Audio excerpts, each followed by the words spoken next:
Hey there, wonderful viewers. If you're enjoying my content, please take a second to hit that like button. It really helps the YouTube algorithm show my videos to more people. Don't forget to subscribe if you haven't already. Now grab your favorite drink, sit back, relax, and let's dive into today's story. I promise it'll be worth your time.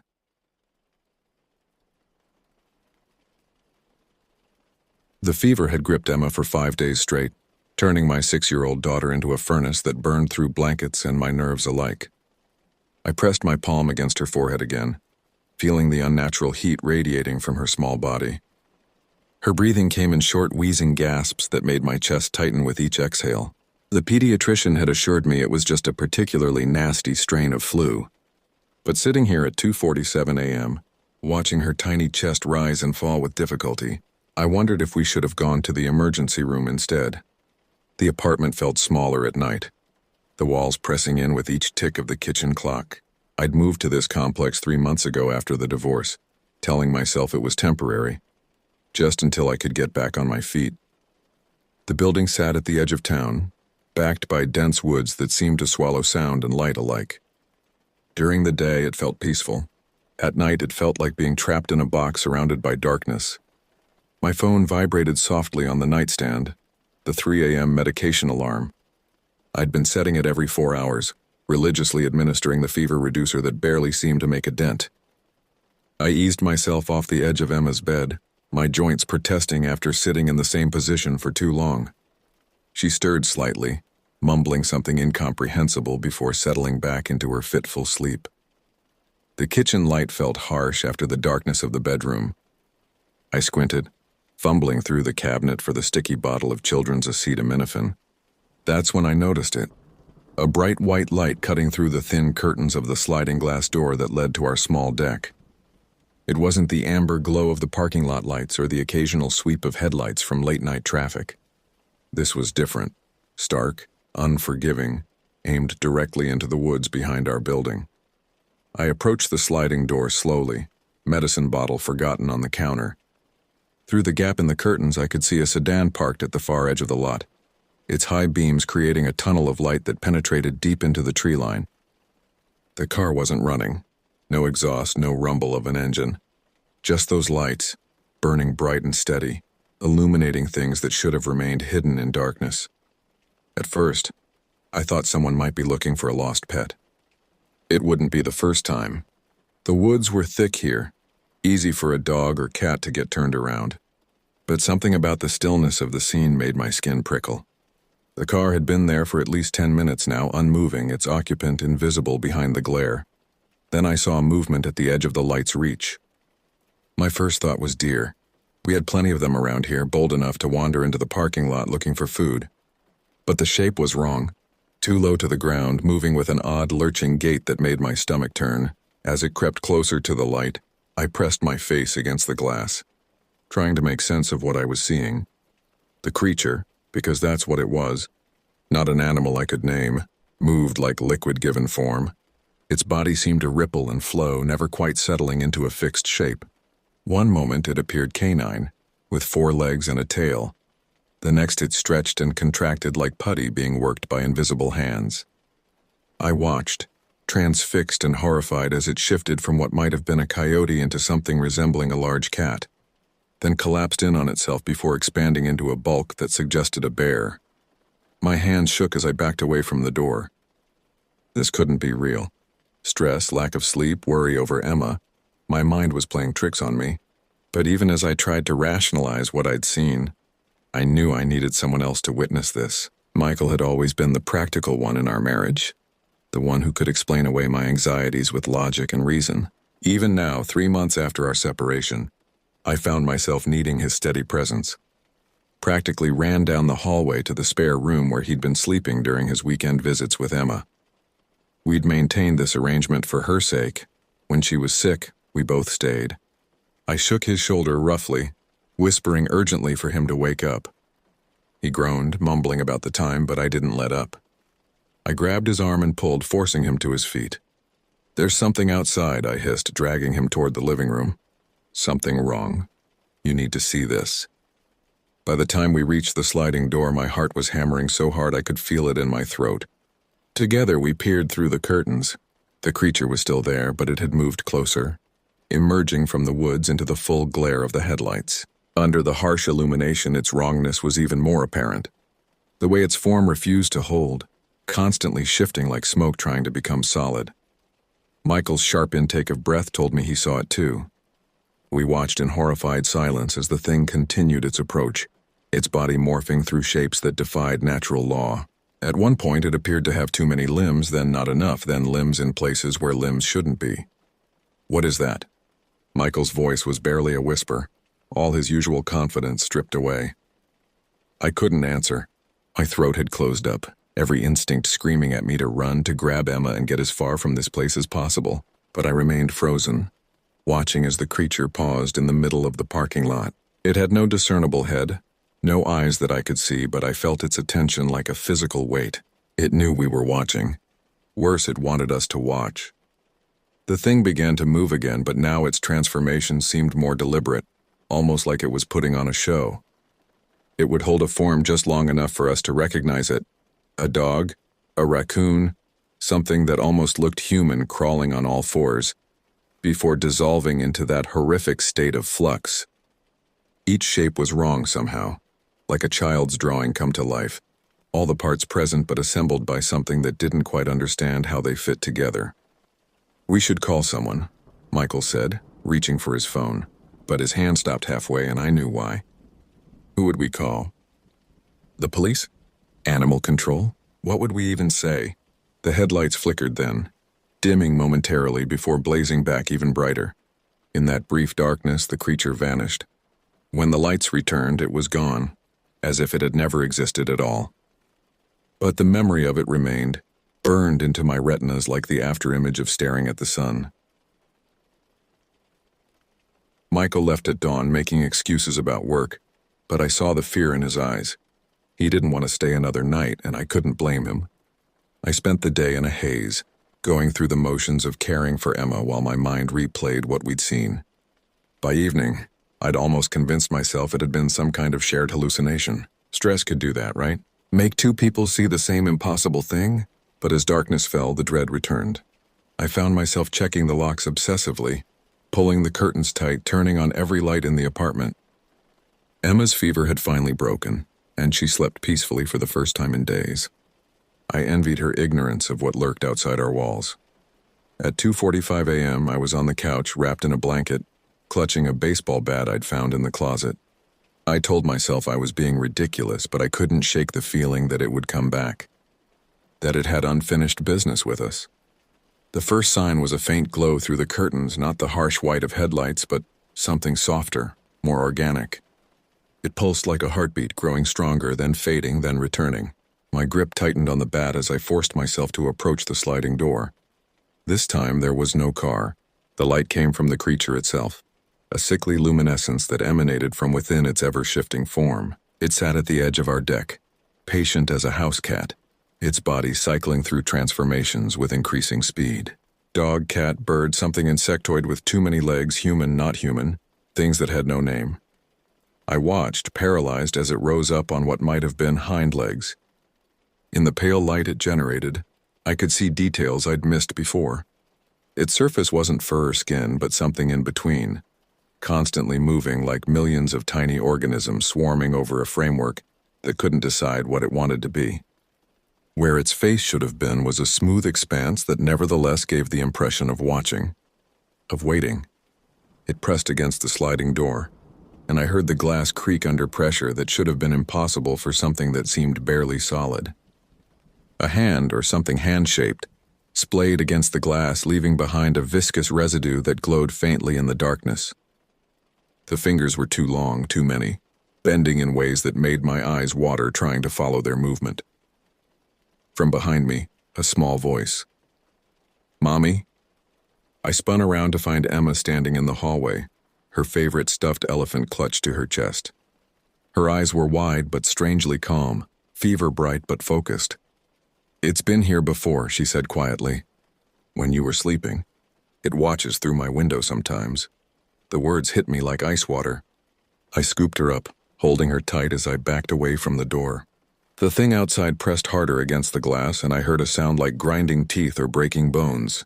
The frame groaned and hairline cracks appeared in the glass. I barricaded us in Emma's room, pushing her dresser against the door, knowing it was a futile gesture but needing to do something. Emma sat on her bed, unnaturally calm, while I paced the small space like a caged animal. Outside I could hear movement, not footsteps exactly, but a wet sliding sound that circled the apartment. "What does it want?" I asked Emma, desperate for any information that might help us survive until dawn. She shrugged, a gesture too casual for the circumstances. "To come inside, I think. It's lonely out there." The words should have been innocent, childlike, but something in her tone made my skin crawl. How long had this thing been visiting her? What had it done to make her so accepting of its presence? A scratching sound came from the window, long, deliberate strokes like fingernails on a chalkboard. The blinds were closed, but I could see the glow seeping around the edges, pulsing in a rhythm that seemed almost like communication. Emma tilted her head as if listening to something I couldn't hear. "It says you're being rude," she whispered. "It just wants to meet you properly." The scratching intensified, and I heard the window frame creaking. How strong was this thing? How solid could it become when it wanted to be? I grabbed Emma, ready to run, but where could we go? It was outside, surrounding us, patient and persistent. The night stretched on endlessly, marked by the sounds of the creature testing every possible entry point. The scratching, the pressing, the wet sliding sounds as it circled and circled. Emma had fallen asleep in my arms, apparently unbothered by the horror trying to get inside. I envied her peace even as I questioned what had been done to her to achieve it. As the first pale light of dawn crept through the blinds, the sound stopped. The glow faded. For a moment I dared to hope it was over, that daylight had driven the thing away. I waited another hour before carefully moving the dresser and peering out into the hallway. The apartment was quiet, undisturbed. Slowly I made my way to the living room. The sliding door was intact, though the residue remained, now dried to a crystalline crust that caught the morning light. Outside, the parking lot was empty, normal, as if nothing had happened. But I knew better. On Emma's window, etched in the condensation, were words that made my blood freeze. "See you tonight." I packed our things within the hour, Emma chattering happily about visiting Grandma as if this was a planned vacation.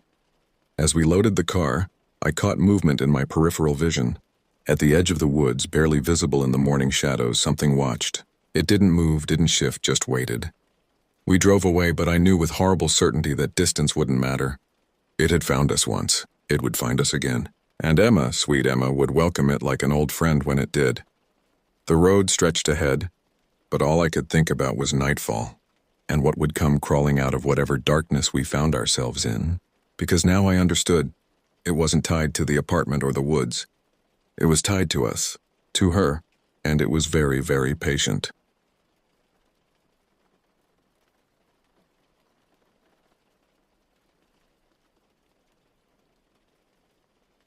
The desert has a strange way of quieting sound. Even though my cousins were laughing in the other room and the hum of the fridge buzzed softly, the quiet outside was unnerving. It wasn't just silence, it was the kind of stillness that felt alive, like the desert was tense, waiting. I had just arrived that afternoon, bags still half unpacked in the corner of my cousin's tiny room.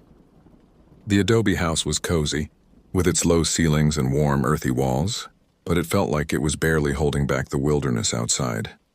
I'd come to visit my mother's family for the annual fall festival, a tradition I hadn't participated in since I was 14.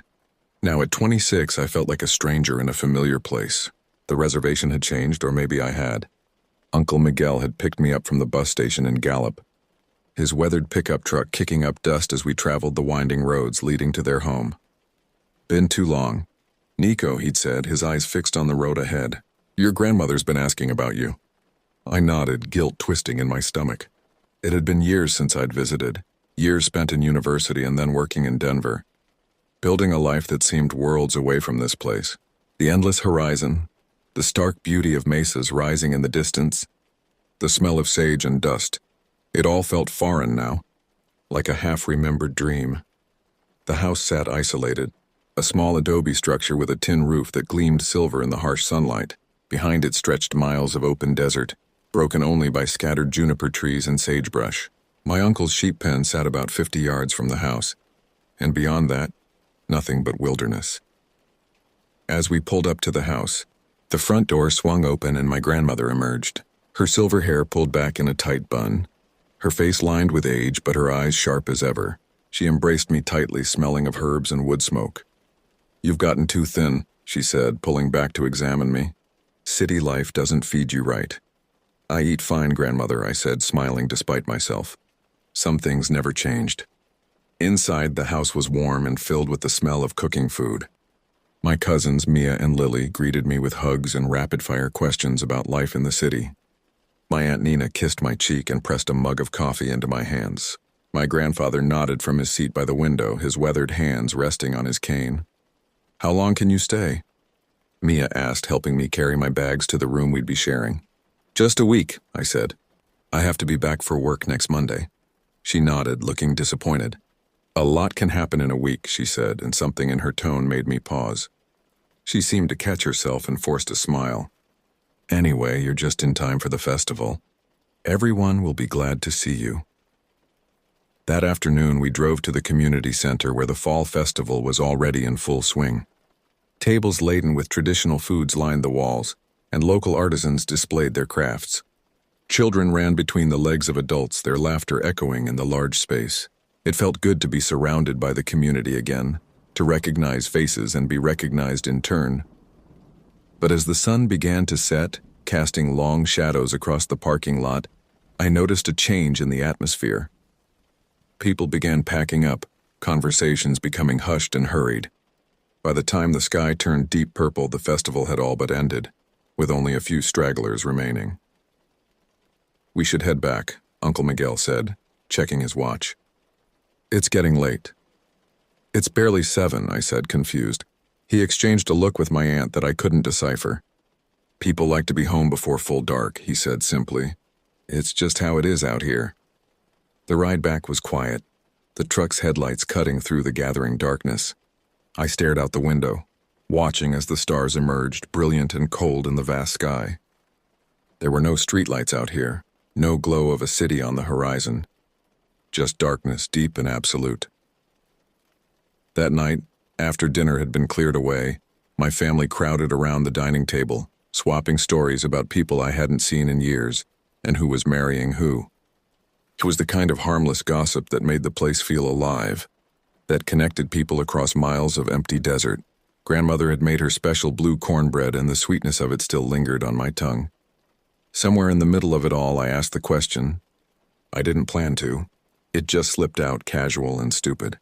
"So does anyone actually believe in skinwalkers?" The room shifted. You wouldn't think a handful of words could drain the air from a space, but it did. Conversation sputtered, smiles faded. My grandmother, who had been stirring her tea, froze mid-motion. The spoon clinked against the cup as she set it down. Her face pinched tight. "You shouldn't speak of such things," she said, her voice sharp and firm, like the crack of a stick snapping. That wasn't the reaction I expected.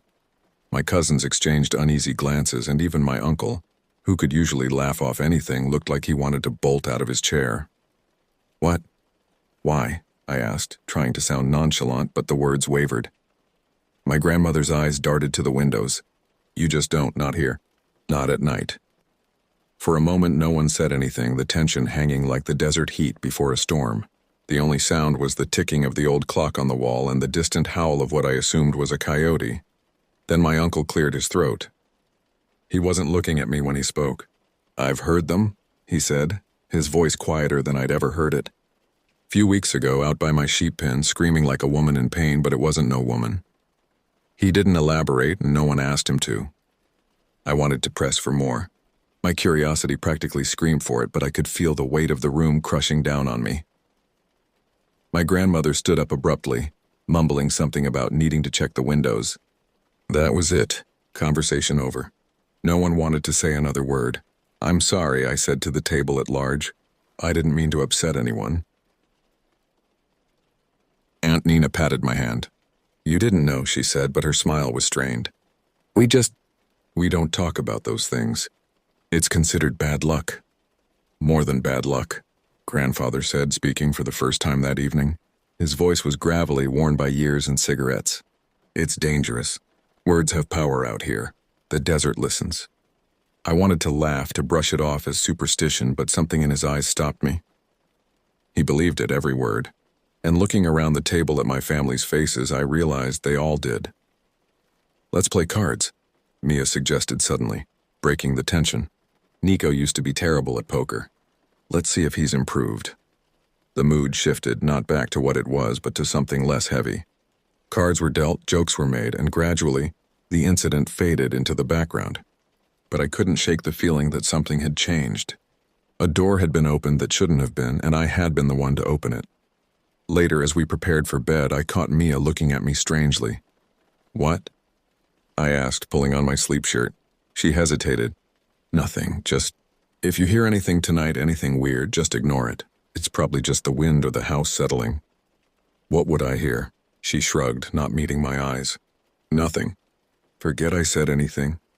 She climbed into her bed against the far wall, turning her back to me. I lay down on the guest mattress, staring at the wooden beams above me, listening to the creaks of the old house settling. The window was cracked open to let in the cool night air, but it did nothing to calm me. My uncle's words played on a loop in my head, screaming like a woman, but it wasn't no woman. I must have eventually drifted off because I woke with a start sometime in the dark hours of the night.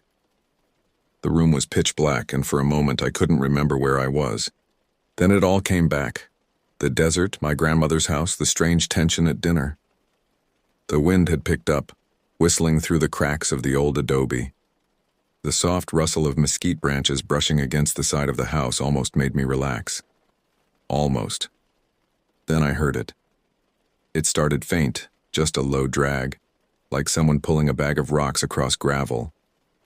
I held my breath, convincing myself it was nothing. A stray dog or a loose tarp blowing in the wind. But it came again, closer this time. Drag, stop, drag, stop. I sat up slowly, my heartbeat drumming in my ears. The room was pitch black except for the pale glow of the moon slipping through the curtains. Mia was still asleep, her breath steady and oblivious. I tiptoed to the window and peered out. At first I saw nothing, just the yard bathed in silvery light. The old truck sat rusting in its usual spot, and the ground was littered with scattered brush and a few broken-down tools. But then something moved near the truck. I squinted, my eyes adjusting to the faint light, and my stomach dropped. It looked like a dog, but wrong. Its limbs were too long, its fur matted and patchy like it had been pulled from a sewer. The way it moved wasn't natural, jerky, and deliberate, like it didn't quite know how to walk on four legs. Then it stopped, raising its head to look directly at me. The eyes, God, those eyes. They glowed a sickly yellow like burning sulfur, and they didn't blink. My knees locked and I couldn't look away. It tilted its head, studying me like a predator sizing up its prey. Then it opened its mouth, and the sound it made was like nails scraping across metal. A growl that wasn't quite animal, wasn't quite human.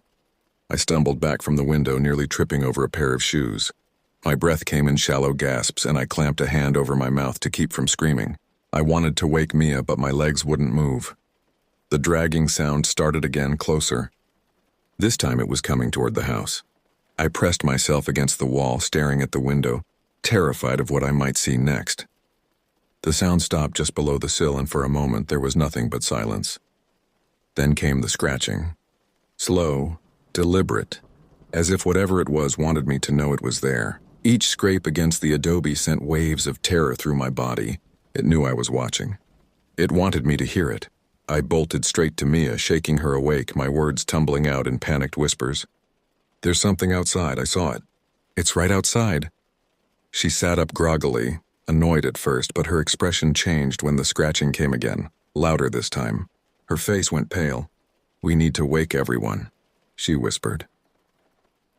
As we crept toward the hallway, the stench hit, like rotting meat left to bake in the sun. It was so thick I gagged, covering my nose. Whatever this thing was, it wasn't just an animal. I didn't know what it was, but I knew it wasn't here by accident. It was hunting, and it had seen me. The hallway was dark, but Mia seemed to know exactly where to step to avoid the creaky floorboards. I followed close behind, my hand gripping the back of her nightshirt. The scratching continued, moving from one window to another as if testing each entrance. The sound seemed to be all around us now, encircling the house. "Mia," I whispered. "What is that thing?" She didn't answer, just kept moving toward our parents' room. But I saw her shoulders trembling, and I knew she was as terrified as I was. We reached my aunt and uncle's door first, and Mia pushed it open without knocking. The room was dark, but Uncle Miguel sat up immediately, his silhouette sharp against the faint light from the window. "What is it?" he asked, his voice instantly alert. "Something's outside," Mia said, her voice steadier than I expected. "It's circling the house." As if to confirm her words, the scratching came again, this time from somewhere near the back door. My Aunt Nina was awake now too, sitting up in bed, her hand reaching for the lamp. "Don't turn on the light," Uncle Miguel said sharply. "It will see us better." Those words sent a fresh wave of fear through me. Not "it will see us," but "it will see us better," as if it could already see us through walls, through darkness. "What do we do?" I asked, hating how small my voice sounded. Uncle Miguel was already out of bed, pulling on his jeans. "We wake everyone now." The scratching didn't stop. Each drag of its claws on the door sent shivers down my spine, a slow, deliberate sound that seemed to mock us. Mia and I were frozen in the dark hallway, too scared to move, too scared to breathe. The smell of rot still hung in the air, thicker now, like it was seeping through the cracks in the adobe walls. I tried to swallow the lump in my throat, but my mouth was dry, and my heart was pounding so loud I was sure it could hear me. Mia grabbed my arm, her fingers digging into my skin. "What do we do?" she whispered, her voice barely audible over the sound of my own panicked breathing. "We wake everyone," I said, though my voice trembled so much I wasn't sure it even sounded like me. We crept down the hall, the old wooden floorboards creaking beneath our bare feet. The scratching stopped and I froze mid-step. The silence was worse than the noise. I strained my ears, trying to hear anything over the blood rushing in my head. And then it started again, this time on the side of the house just beneath the window we had been looking out of earlier. I almost screamed, but Mia yanked me forward. We reached my grandparents' room next, Mia knocking softly on the door. It opened almost immediately, as if they had been waiting for us. My grandmother stood there, a shawl wrapped around her shoulders, her face grave. "It's here, isn't it?" she asked, and Mia nodded. My grandfather appeared behind her, already dressed, a rifle in his hands. He looked at me, his eyes reflecting the same fear I felt, but there was something else there too. Determination. "Everyone to the living room," he said. "Now." Minutes later, we were all gathered in the living room, my grandparents, my aunt and uncle, my cousins, and me. The room felt too small, the air thick with fear, and the rancid smell of decay that refused to dissipate. My grandmother was clutching a small pouch of ash, muttering prayers under her breath in Navajo. My grandfather stood by the door, rifle in hand, his jaw set tight. "It's probably just a stray dog," my uncle said, though he didn't sound convinced. He peeked out the front window, careful not to get too close to the glass. "Maybe a coyote." "It's not a dog," I said, louder than I intended. Everyone turned to look at me, and I felt my face flush. I saw it. "It's wrong. It's not natural." My grandfather's expression darkened. He glanced at my grandmother, who was still praying, and then back at me. "You looked at it?" he asked, his voice sharp. "I didn't mean to," I stammered. I thought it was a dog at first, but it wasn't. It had these eyes, glowing yellow-green. And it was looking right at me." My grandmother gasped, her hands trembling. "You never look at them," she said, her voice barely above a whisper. "Now it knows you." Her words sent a chill through me, but before I could respond, the scratching started again, this time louder, more aggressive. It was coming from the front door. The room went deadly quiet. Everyone was staring at the door, the sound filling the space, dragging against our nerves like nails on a chalkboard. My grandfather stepped forward, raising his rifle. "Stay back," he ordered, his voice steady despite the fear in his eyes. The scratching stopped again, replaced by something worse, a low, guttural whisper. It wasn't loud, but it was unmistakable, like words spoken in a language I couldn't understand. The sound seemed to vibrate in the air, crawling into my ears and burrowing into my brain. My stomach churned, and I pressed my hands over my ears. But it didn't help. The whispering continued, rising and falling in pitch, sometimes so low it was almost inaudible, sometimes high enough to make my teeth ache. "What's it saying?" Mia whispered, her face pale as a sheet. "Don't listen to it," my grandmother snapped, her voice fierce. She threw a handful of ash toward the door and began chanting louder. The whispering stopped abruptly, as if cut off mid-sentence. Then came the thud. Something slammed into the door with such force that the whole house seemed to shake. My younger cousin Lily screamed, and Aunt Nina pulled her close, covering her ears. My grandfather raised his rifle, his hands steady despite his age. "Open it," he said to my uncle. "What?" Aunt Nina hissed. "Are you insane?" "We can't let it think we're scared," my grandfather replied. "Show it we're ready to fight." My uncle hesitated, but the thudding came again, louder this time. He muttered a curse under his breath and grabbed the doorknob, his knuckles white. He flung the door open in one swift motion, and my grandfather stepped forward, aiming the rifle into the night. But there was nothing there. The porch light illuminated the yard, the ground scattered with dust and brush. The truck sat where it always had, and the surrounding desert stretched out, empty and quiet. But the smell lingered, and it was stronger now, so strong it made my eyes water. My grandfather stepped outside, scanning the darkness with his flashlight. "It's still here," he muttered. "I can feel it." That's when we heard it, a sound that made every hair on my body stand on end. A laugh, high-pitched and distorted like a coyote imitating a human. It echoed from somewhere in the darkness, and I could swear it was coming from every direction at once. My grandfather fired a shot into the night. The sound rang out, deafening in the stillness, but the laugh didn't stop. It only grew louder, more twisted, until it dissolved into a scream that made my skin crawl. "Get back inside," my grandmother yelled, pulling my grandfather by the arm. He hesitated, his eyes scanning the desert one last time before stepping back into the house. My uncle slammed the door shut, and my grandmother began sprinkling ash along the windows and doorframe, her prayers fast and urgent. "What is it?" I asked, my voice barely above a whisper. "What's out there?" No one answered immediately. Then my grandfather spoke, his voice low. "You know what it is. You asked about them at dinner." I felt a cold weight settle in my stomach. A skinwalker? The word felt dangerous on my tongue, forbidden. My grandmother flinched at the word, throwing more ash toward the door. "We don't say that name," she hissed. "It draws them closer." "But those are just stories," I said, even as the memory of those glowing eyes made my heart race. "They're not real." "Tell that to whatever's outside," my uncle said, his face grim. "Tell that to my 3 dead sheep last month, throats torn out but no blood on the ground. Tell that to Joe Big A's daughter, who saw something that wasn't a man or an animal watching her from the edge of the yard last week." I swallowed hard. "What does it want?" "To cause harm," my grandmother said simply. "To spread fear. To take something from us. What do we do?" Aunt Nina asked, holding Lily tighter. "We wait," my grandfather replied. "We stay together.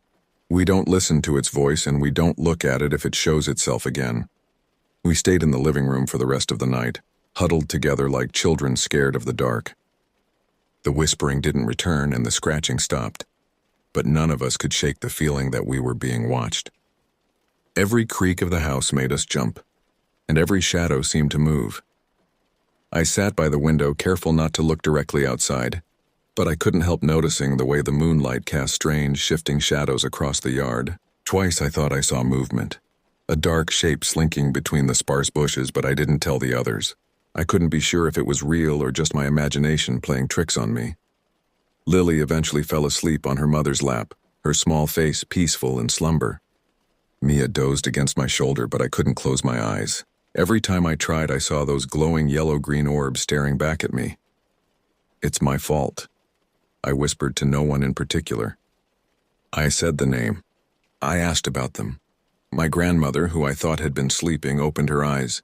"No," she said softly. "It was already here. It's been watching the house for days. You just gave it an opportunity. Why?" She sighed, the sound heavy with years of knowledge I couldn't begin to understand. "Some say they were once men who chose a dark path, who gave up their humanity for power. Others say they were never human at all, but all agree they are drawn to fear, to doubt, to the spaces between what we know and what we believe. I don't understand." "You left this place," she said, her eyes holding mine. "You went away to the city, to your university. You learned new things, saw the world differently. You came back with one foot in each world, belonging to neither. That's the space they like best, the in-between. Her words unsettled me, not because they were accusatory, but because they rang true. I had felt it since I arrived, the disconnect, the sense that I no longer fully belonged here, but wasn't entirely comfortable in my city life either. "What do I do?" I asked, my voice small. "Remember who you are," she said simply. "Remember where you come from. Find your center and hold to it." When dawn finally broke, it brought little relief. The desert looked the same, but it felt different, like something had shifted, something we couldn't see. My grandfather stood by the door, staring out at the horizon, his rifle still in his hands. "It'll be back," he said quietly, and somehow I knew he was right. The morning light did nothing to ease the tension. It only made the fear feel sharper, more real. The shadows that had hidden in the night were gone, but the memory of those sounds, the scratching, the whispers, that unholy laughter, clung to the walls of the house like smoke. We were all still gathered in the living room, no one brave enough to drift far from the group. My grandmother sat by the window, clutching her pouch of ash, her lips moving silently in prayer. My grandfather hadn't slept. He stood by the door, his rifle cradled in his arms, staring out into the open desert as if daring it to try something in broad daylight. I hadn't slept either. Every time I closed my eyes, I saw it. Those glowing yellow-green eyes, the way it moved, that horrible laugh. I kept thinking about what my grandmother had said the night before. "Now it knows you." After a tense breakfast where no one ate much but everyone drank too much coffee, we decided to go outside together. Strength in numbers. The smell of rot still lingered in the air. Weaker now, but enough to make my stomach churn. The yard looked normal at first, just dirt, scattered brush, and the old truck. But then my uncle noticed the door. Deep, jagged claw marks ran across the wood in long, uneven streaks. The scratches were so deep they had splintered the surface. My uncle swore under his breath, running his hand over the marks. "That's no dog," he muttered. "No kidding," I said, unable to keep the tremor out of my voice. But the door wasn't the only thing. Around the base of the house in the dirt were tracks, big enough to look human but wrong. The shape was off, with long, narrow toes that ended in claw-like indentations. They circled the house, stopping at the windows and the door. It had been watching us, moving from one side of the house to the other as we huddled inside. I felt my stomach drop, a cold wave of dread washing over me. Then Mia found the fur. It was caught on the edge of the old truck's bumper, a tuft of mangy, matted hair. She picked it up with a stick, holding it at arm's length. The smell was unbearable, a rancid stench that made us gag. It was coarse and wiry, stained with something dark and sticky. My uncle told her to drop it and immediately started covering it with dirt. "Don't touch it," he said, his voice hard. "Don't even look at it too long." By midday, my grandmother insisted on calling a neighbor, a medicine man who had helped our family before. His name was Gabriel Yazzie, an older man who lived about 10 miles away. I had met him a few times as a child, but he had aged considerably. His once black hair now streaked with silver, his face lined with deep wrinkles that spoke of years of desert sun. He arrived within an hour, an old pickup truck kicking up dust as it approached the house. He didn't ask many questions, just nodded solemnly as we explained what had happened. He examined the claw marks on the door, the tracks in the dirt, and the spot where Mia had found the fur, now covered with a mound of earth. "It's strong," he said finally, his voice gravelly. "And angry. It is fixated on your family, particularly you." He looked at me as he said this, and I felt a chill run down my back. "Can you help us?" my grandmother asked. Gabriel nodded slowly. "I can perform a blessing, create a barrier that will keep it from entering the house. But it's not easy. These things don't like to let go." He set to work immediately, gathering cedar and ash and creating a mixture he sprinkled around the house. He chanted as he worked, his voice low and rhythmic, a language I couldn't understand but felt deep in my chest. He marked the doors and windows with the ash, creating patterns that he said would block the creature from returning. As the blessing continued, I wandered toward the edge of the yard, drawn to the vast emptiness of the desert. The sun was starting to dip lower in the sky, casting long shadows over the brush. I stared at the horizon, searching for something I couldn't name when I felt it again. That prickling sensation like I was being watched. I turned sharply, my eyes scanning the landscape. At first I saw nothing, just the endless stretch of dirt and rock. But then, far off in the distance, I saw movement. A figure low to the ground, darting between the sparse bushes. My breath caught in my throat. It was fast, too fast to be anything normal, and the way it moved, jerky, unnatural, made my skin crawl. I backed up slowly, my heart racing. "Grandpa," I called, my voice barely above a whisper. He was by my side in an instant, his rifle in hand. "What is it?" he asked. I pointed, but the figure was gone. "I saw it," I said, my voice trembling. "It's still out there." He didn't doubt me. He just scanned the horizon, his grip tightening on the rifle. "Get back to the house," he said, his voice calm but firm. Back inside, Gabriel was finishing his blessing, the smell of burned sage and cedar filling the house, replacing the lingering stench of decay. He was speaking in Navajo, his voice rising and falling in a rhythmic cadence that seemed to make the air vibrate. My grandmother joined him, adding her voice to his, their words weaving together in a pattern I couldn't follow but felt the power of nonetheless. I watched from the doorway, not wanting to interrupt but needing the reassurance of their presence. The sun was sinking lower, painting the desert in shades of orange and purple, and with each passing minute I felt my anxiety grow. "It doesn't like this," Mia whispered, appearing beside me. "The blessing. It's angry." "How do you know?" I asked, though a part of me already knew the answer. She pointed to the window. Outside, the wind had picked up, swirling dust in small whirlwinds that danced across the yard. But there was something unnatural about the movement, too deliberate, too focused. It was like the wind was trying to reach the house, testing the boundaries of Gabriel's blessing.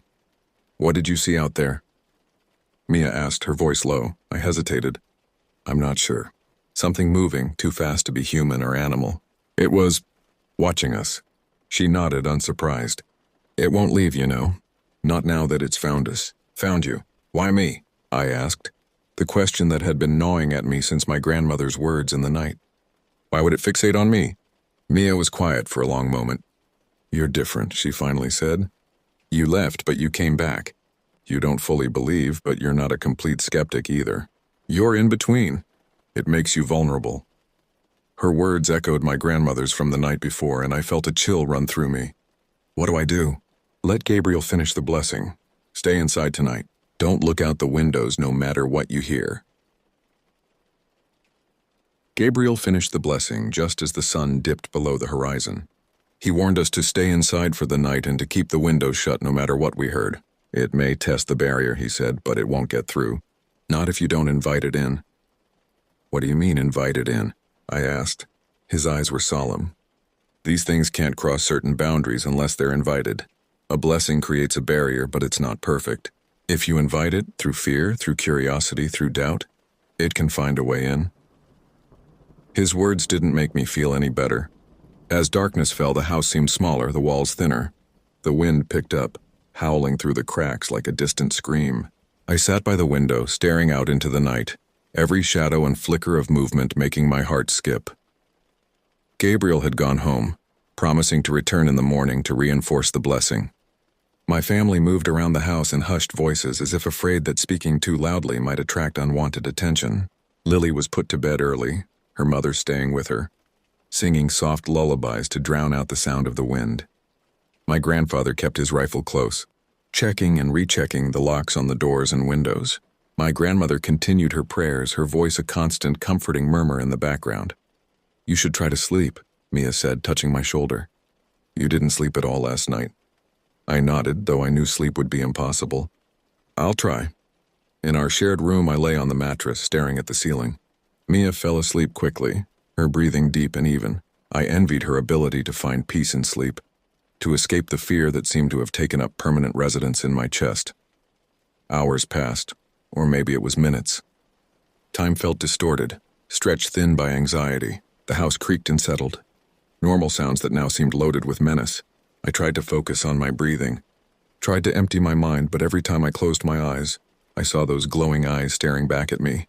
At some point, I must have drifted into a restless half-sleep, because I woke with a start, my heart pounding. Something had changed. The room felt colder, the air heavy with a tension I couldn't name. I sat up, straining my ears. The wind had died down, leaving an unnatural stillness in its wake. Mia was still asleep, her face peaceful in the faint moonlight filtering through the curtains. Then I heard it. A faint knocking at the window, soft but deliberate. My grandmother's words echoed in my head. It knows you. I didn't move. I didn't breathe. The knocking stopped, replaced by the low, guttural whispering I'd heard the night before. It was outside, just beyond the thin glass, speaking in that horrible, inhuman voice. I wanted to scream, to run, but I couldn't. All I could do was sit there, frozen, as it whispered my name. Not the name everyone called me, but my full name, the one given to me at birth, the one only my grandmother used on rare occasions. Nicholas Anthony Martinez, it whispered, drawing out each syllable like it was tasting the words. I see you, Nicholas. I know you. I pressed my hands over my ears, trying to block out the voice, but it seemed to be inside my head now, bypassing my ears altogether. I could feel tears streaming down my face, hot and shameful. Go away, I whispered back, my voice breaking. Leave us alone. The whispering stopped, replaced by that high, unnatural laugh. Then came the scratching again, not at the door this time, but at the window, right in front of me. Through the thin curtain, I could see a shadow, darker than the night around it, moving in jerky, uncoordinated motions. I should have woken Mia. I should have run to get my grandfather. But I was paralyzed with fear, unable to do anything but watch as the scratching continued. The curtain moved just slightly, as if something was pulling at it from outside.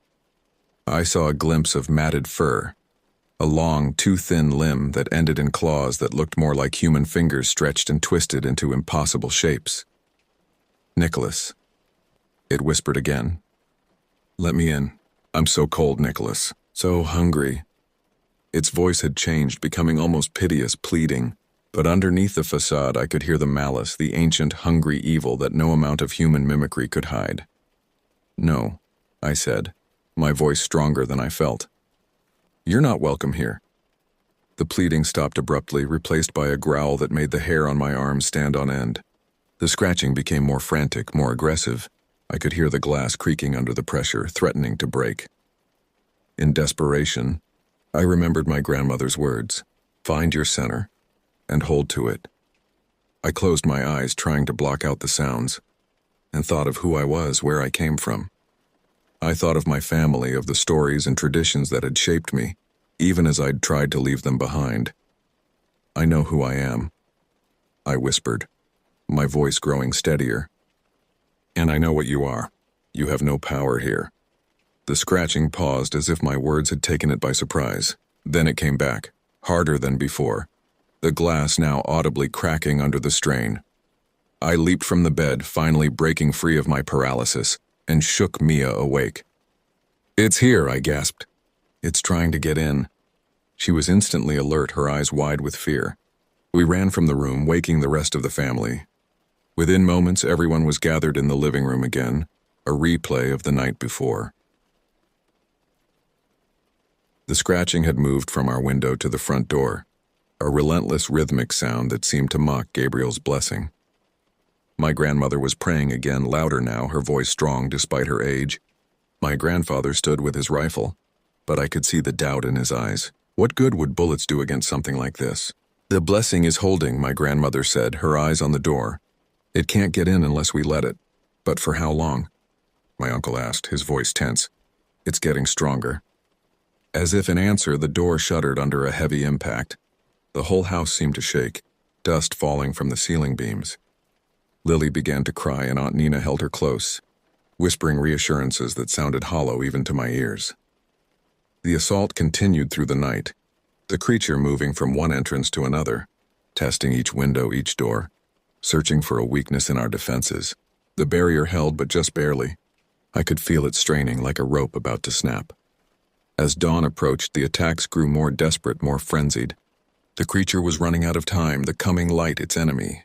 With one final bone-jarring impact against the front door, it let out a scream of frustration that seemed to pierce through my skull. Then, silence. We waited, tense and ready, but nothing came. The first rays of the sun peeked over the horizon, slipping through the cracks in the curtains, and I felt a wave of relief wash over me. Is it gone? Lily asked, her small voice breaking the silence. For now, my grandfather said, lowering his rifle. It can't stand the daylight. But even as he spoke, I knew this wasn't over. The creature had marked me, had spoken my name. It would be back, night after night, until it found a way in or until I found a way to drive it away for good. Gabriel returned as promised, bringing more herbs and medicines to strengthen the blessing. He listened to our account of the night, his face grave. It's stronger than I thought, he admitted, and more determined. It is fixated on you, young one. He looked at me, his eyes reflecting a mixture of concern and resolve. We will need to perform a stronger ceremony, one that will not just keep it out, but drive it away. How? I asked, exhaustion making my voice rough. There is a place in the hills, he said, gesturing to the distant mesas. A sacred site where the boundary between worlds is thin. We can perform the ceremony there at sunset, when its power is weakest and ours is strongest. The day passed in a blur of preparation. Gabriel instructed us on what to bring, what to wear, what prayers to memorize. By late afternoon, we were ready, piling into 2 trucks for the drive to the mesa. The site was a small clearing surrounded by ancient petroglyphs, the rock art depicting scenes I couldn't interpret, but felt the power of nonetheless. Gabriel directed us to form a circle, placing me in the center. As the sun began to set, casting long shadows across the desert floor, he began the ceremony. The chanting started low, just Gabriel's voice. Then my grandmother joined in, then my grandfather, and soon all of us were part of it, our voices rising and falling in a rhythm that seemed to come from somewhere deep within us. I felt something shift in the air, a tension building like before a storm. The wind picked up, swirling around us, carrying dust and small stones. For a moment, I thought I saw shapes in the dust, formless things that twisted and writhed just beyond the edge of the circle. Gabriel's voice rose above the wind, commanding, powerful. He spoke words I didn't understand but felt the weight of. The shapes in the dust seemed to recoil, drawing back as if burned. Then I heard it again, that low guttural whisper calling my name. It was here, watching, waiting. I could feel its rage, its hunger, its determination to break through our defenses. Don't listen, Gabriel warned, his eyes locked with mine. It's trying to distract you, to make you doubt. Stay focused on the ceremony. I nodded, forcing myself to concentrate on the chanting, on the rhythm of the ritual, but the whispering continued, growing more insistent, more enticing. It was offering me things now. Knowledge, power, secrets that no human should know. For a brief, terrifying moment, I felt myself wavering. A part of me wanted to listen, wanted to understand what this thing was, what it knew, but then I remembered my grandmother's words. Find your center, and hold to it. I closed my eyes, blocking out everything but the sound of my family's voices, the feeling of the earth beneath my feet, the warmth of the setting sun on my face. This was who I was. This was where I belonged, not in some in-between space, but firmly rooted in my heritage, my family, my home. The whispering faltered, then grew more frantic, more desperate. I opened my eyes to see the dust cloud surrounding us churning violently, those half-seen shapes now thrashing as if in pain. Gabriel's voice reached a crescendo, and with one final powerful word, he threw a handful of mixed herbs and ash into the air. The dust cloud seemed to explode outward, the shapes within it dispersing with what sounded like a distant, agonized scream. Then, silence. The wind died down, the dust settled, and the only sound was our own breathing, ragged and exhausted. I felt something release, a tension I hadn't realized I'd been carrying since I first looked out that window and saw those glowing eyes. Is it over? I asked, my voice hoarse from chanting. Gabriel looked at me, his eyes tired but satisfied. Yes, it's gone. The barrier is sealed. The drive back to the house was quiet, everyone lost in their own thoughts. The desert night surrounded us, but it didn't feel threatening anymore. The stars overhead seemed brighter, more welcoming. That night, for the first time since I'd arrived, I slept without dreaming. No scratching disturbed the silence, no whispers invaded my thoughts. Just peace, deep and complete. In the morning, I knew I would have to face the reality of returning to the city, to my job, to the life I had built so far from this place. But something had changed within me. The line between the world I had grown up in and the world I had chosen was no longer a barrier. I could belong to both, carry both within me. As I packed my bags, Mia watching from her bed, I felt a sense of resolution, of completion. Whatever that thing had been, a skinwalker, a manifestation of ancient evil, or just a physical embodiment of my own disconnection from my roots, it had forced me to confront something essential about myself. "Will you come back?" Mia asked as I zipped my suitcase closed. I nodded, knowing it was true. "Yes, sooner this time." She smiled, relief evident in her eyes. "Good. You belong here too, you know. Not just out there." "I know," I said, and for the first time I really did. The desert has a strange way of quieting sound, of making you listen to what's important. Even as my uncle's truck kicked up dust on the road back to the bus station, I could hear it. The silent promise I had made to myself, to my family, to this place. To remember who I was, where I came from. To never again drift into that dangerous in-between space where things with glowing eyes and whispered promises could find me. Some might say it was just a wild animal, a trick of the light, a family's shared delusion fueled by ancient superstitions. Sometimes in the bright lights and constant noise of the city, I might even believe that myself. But when the night is quiet and the world grows still, I remember those eyes. I remember that voice whispering my name. And I know that some things in this world defy explanation, that some boundaries should not be crossed, and that sometimes the old ways, the old beliefs, exist for a reason. The desert knows. The desert remembers. And now so do I.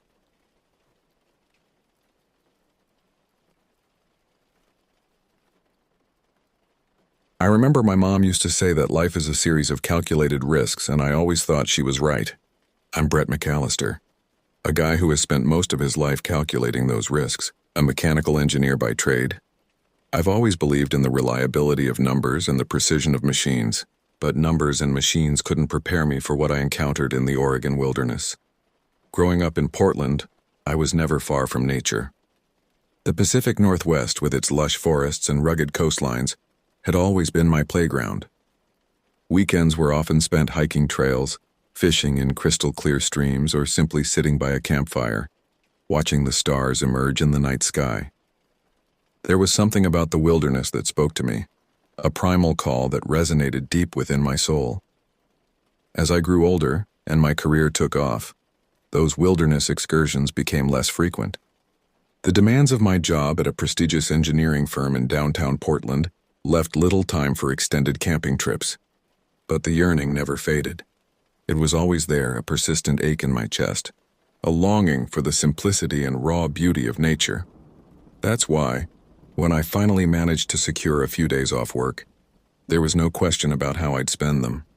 I dusted off my old RV, a 1985 Winnebago that had seen better days but still ran like a charm, thanks to my meticulous maintenance. I stocked up on supplies, checked and double-checked my gear, and set my sights on the Tillamook State Forest. The Tillamook State Forest had always held a mystique for me. Located just 40 miles west of Portland, it was a vast expanse of nearly 364,000 acres of forest, stretching across the northern Oregon Coast Range. I'd heard tales of its beauty, of hidden waterfalls and secluded campsites, of trails that wound through ancient groves of Douglas firs and western hemlocks. It was a place I'd always meant to explore but had never found the time. As I pulled out of my driveway early on a crisp September morning, I felt a sense of excitement I hadn't experienced in years. The city streets were quiet, the first rays of sunlight just beginning to peek over the horizon. I navigated through the sleepy suburbs, the RV humming steadily beneath me, until I hit Highway 6 heading west. The drive was nothing short of spectacular. As I left the city behind, the landscape transformed. Rolling hills gave way to steeper terrain, the road winding its way through dense forests. Shafts of golden sunlight filtered through the canopy, creating a dappled pattern on the asphalt. The air grew crisp and clean, filled with the scent of pine and damp earth. I rolled down the windows, letting the cool mountain air flood the RV. The radio crackled with static before settling on a local station playing classic rock. As the familiar strains of Hotel California filled the air, I couldn't help but smile. It felt like a good omen, a sign that this trip was exactly what I needed. About 2 hours into the drive, I turned off the main highway onto a smaller, more rugged road. The pavement gave way to gravel, and the forest seemed to close in around me. The trees here were massive, their trunks wider than my RV, their branches forming a thick canopy overhead that blocked out much of the sky. I drove slowly, carefully navigating the winding road. The RV creaked and groaned as it tackled the uneven terrain, but it held steady. I'd always trusted this old girl, and she'd never let me down before. As I delved deeper into the forest, the sense of isolation grew. I hadn't passed another vehicle in over an hour, and the only sounds were the crunch of gravel under my tires and the occasional call of a bird high in the treetops. It was exactly what I'd been looking for, a complete escape from the noise and chaos of city life. After another hour of careful driving, I spotted what I was looking for, a small turnoff that led to a clearing just visible through the trees. It was perfect, tucked away from the main road and surrounded by towering firs. I carefully maneuvered the RV off the road and into the clearing, feeling a sense of satisfaction as I finally cut the engine. For a moment, I just sat there, letting the silence wash over me. It was a profound quiet, broken only by the gentle rustle of leaves in the breeze and the occasional chirp of a bird. I took a deep breath, feeling the tension of the past few months begin to melt away. As I stepped out of the RV, the forest seemed to embrace me. The air was cool and damp, filled with the earthy scent of moss and decaying leaves. Sunlight filtered through the canopy, creating patches of warmth on the forest floor. I stretched, feeling my muscles protest after the long drive, and took in my surroundings. The clearing was small but perfect for my needs. There was enough space for the RV and a campfire, with room left over for my camping chair and a small table. The ground was carpeted with a thick layer of pine needles soft underfoot. At the edge of the clearing, a small game trail disappeared into the underbrush, promising exploration opportunities. I spent the next hour setting up camp, falling easily into the familiar routine. I leveled the RV, set up my camping chair, and gathered wood for a fire. As I worked, I felt the last vestiges of stress from my city life melt away. Here in the heart of the forest, deadlines and project specs seemed a world away. As the sun began to dip towards the horizon, I decided to take a short hike before dinner. I grabbed my backpack, made sure I had water and a few snacks, and set off down the game trail. The forest was alive with the sounds of evening, birds calling to each other, small animals rustling in the underbrush, the distant sound of water trickling over rocks. The trail wound its way through the trees, sometimes so faint I could barely make it out. But I wasn't worried about getting lost. I'd always had a good sense of direction, and I made sure to note landmarks as I went. A lightning-struck tree here, an unusually shaped boulder there. After about an hour of hiking, I came across a small stream. The water was crystal clear, bubbling over smooth river rocks. I sat on a fallen log, pulled out a granola bar, and just listened to the sound of the water. As I sat there, I felt a profound sense of peace wash over me. This was why I loved the wilderness. This sense of connection to something greater than myself. This reminder of the raw beauty of the natural world. As the light began to fade, I made my way back to camp. The hike back seemed shorter, and before long I could see the clearing through the trees.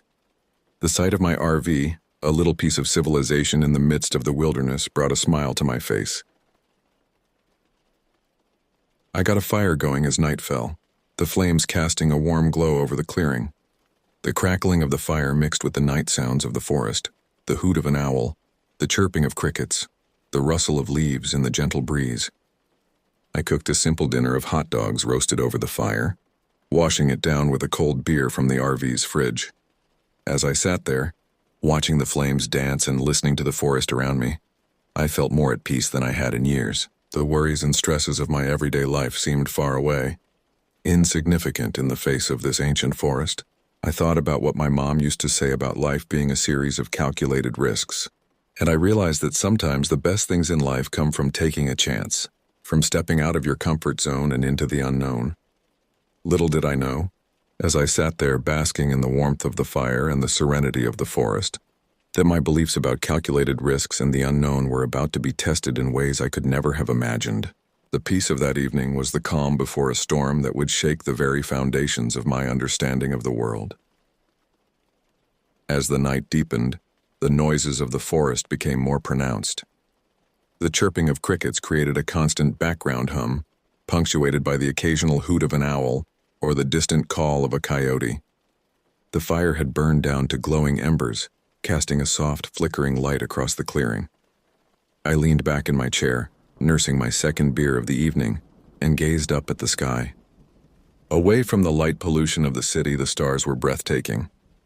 The Milky Way stretched across the heavens like a river of light, and I found myself picking out constellations I hadn't seen since I was a kid, camping with my dad. It was in this moment of quiet contemplation that I first heard it. A sound that didn't belong, a discordant note in the symphony of the forest. At first, it was so faint I thought I might have imagined it. A low rumbling noise like the growl of an engine, but deeper, more primal. I sat up straighter, straining my ears. For a long moment there was nothing but the normal sounds of the night. Then I heard it again, closer this time. It was followed by a series of thuds like something heavy moving through the underbrush. My heart rate picked up and I felt a prickle of unease run down my spine. I stood up, my eyes scanning the darkness beyond the dying firelight. My mind raced through the possibilities. A bear, maybe? Or a cougar? I'd seen the warning signs at the park entrance about local wildlife. But this didn't feel right. I've been around enough animals to know what they sound like, and this was different. There was an intelligence to it, a deliberateness that sent a shiver down my spine. I debated with myself for a moment, then decided to investigate. I grabbed the heavy-duty flashlight from the RV and swept the beam across the edge of the clearing. The trees cast long, flickering shadows, but nothing seemed out of place. The forest looked as it had all day, dense, dark, and impenetrable beyond the first few rows of trees. The sound came again, louder, more insistent. It seemed to be coming from my left, deeper in the forest. I swung the flashlight in that direction, my heart pounding in my chest. The beam of light cut through the darkness, illuminating tree trunks and underbrush, but revealing nothing unusual. I took a few steps towards the tree line, my feet crunching on the carpet of pine needles. The night suddenly felt oppressive, the darkness beyond my flashlight beam seeming to press in around me. I could feel sweat beading on my forehead despite the cool night air. That's when I saw it, a flash of movement just at the edge of the flashlight's beam. Something large moving with surprising speed between the trees. I caught a glimpse of matted fur, a hulking shape that seemed too big to be real. My breath caught in my throat. Whatever this thing was, it was no ordinary forest animal. It was massive, far larger than any bear or cougar I'd ever heard of, and it moved with a purpose, an intelligence that made my blood run cold.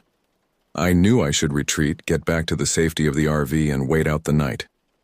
But something kept me rooted to the spot. Maybe it was curiosity, maybe stupidity, or maybe something deeper, a need to confront whatever was out there, to understand it. The forest had gone eerily quiet. Even the crickets had fallen silent. The only sound was my own ragged breathing and the pounding of my heart in my ears. I swept the flashlight back and forth, searching for another glimpse of the creature. Suddenly, there was a tremendous crash of breaking branches, followed by a blood-curdling scream that echoed through the trees. The sound wasn't human, at least not entirely. It had a sharp, almost metallic edge to it, like the grinding of gears. I stumbled backward, nearly dropping the flashlight in my shock. My finger tightened on the switch, and the beam swung wildly across the forest. And that's when I saw it clearly for the first time. The creature burst from between two massive firs, moving with impossible speed for something so large. My breath caught in my throat as the light fell fully on it. It was covered in thick, matted fur, dark and bristling like the quills of a porcupine. But it wasn't the fur that froze me in place. It was the size. This thing was enormous, easily over 8 feet tall, with a hulking, muscular frame that rippled with every movement. Its limbs were long and powerful, ending in claws that looked like they could tear through steel. And then I saw its face, or at least what I thought was its face. It had a grotesque, twisted snout that resembled a wild boar's, with tusks jutting out on either side like jagged knives. But the worst part was its mouth. It was wide, almost impossibly wide, lined with rows of teeth that seemed to glint in the flashlight's beam. Our eyes met. and in that moment I felt a primal fear unlike anything I'd ever experienced. Its eyes were not the eyes of an animal. There was an intelligence there, a malevolence that chilled me to my core. For a split second, neither of us moved. We were frozen in a tableau of terror. Me, a fragile human armed with nothing but a flashlight, and this thing, this impossible creature that shouldn't exist in any sane world. Then, with a roar that shook the very air around us, it charged. I did the only thing I could. I ran. I dropped the flashlight and bolted for the RV, my heart pounding in my chest, my legs moving on pure adrenaline. The ground was uneven and I stumbled more than once, but I didn't dare look back. I could hear it behind me, crashing through the underbrush with a terrifying speed that made my blood run cold. I reached the RV, fumbling with the door handle in my panic. I could feel the creature's hot breath on the back of my neck as I finally wrenched the door open and threw myself inside. I slammed the door shut and locked it, my hands shaking so badly I could barely manage it. Through the window, I could see the creature. It circled the RV, its massive form blocking out the starlight. It let out another of those terrible screams, a sound that reverberated through the metal of the RV and seemed to shake me to my very bones. I scrambled into the driver's seat, my hands shaking so badly I could barely get the key in the ignition. The engine roared to life and I floored the gas pedal. The RV lurched forward, tires spinning in the soft earth before finding purchase. I tore out of the clearing and onto the narrow forest road, branches scraping against the sides of the RV like desperate fingers trying to hold me back. In the rearview mirror, I saw the creature burst out of the tree line, its eyes glinting in the darkness. It was gaining on me, its massive limbs propelling it forward with terrifying speed.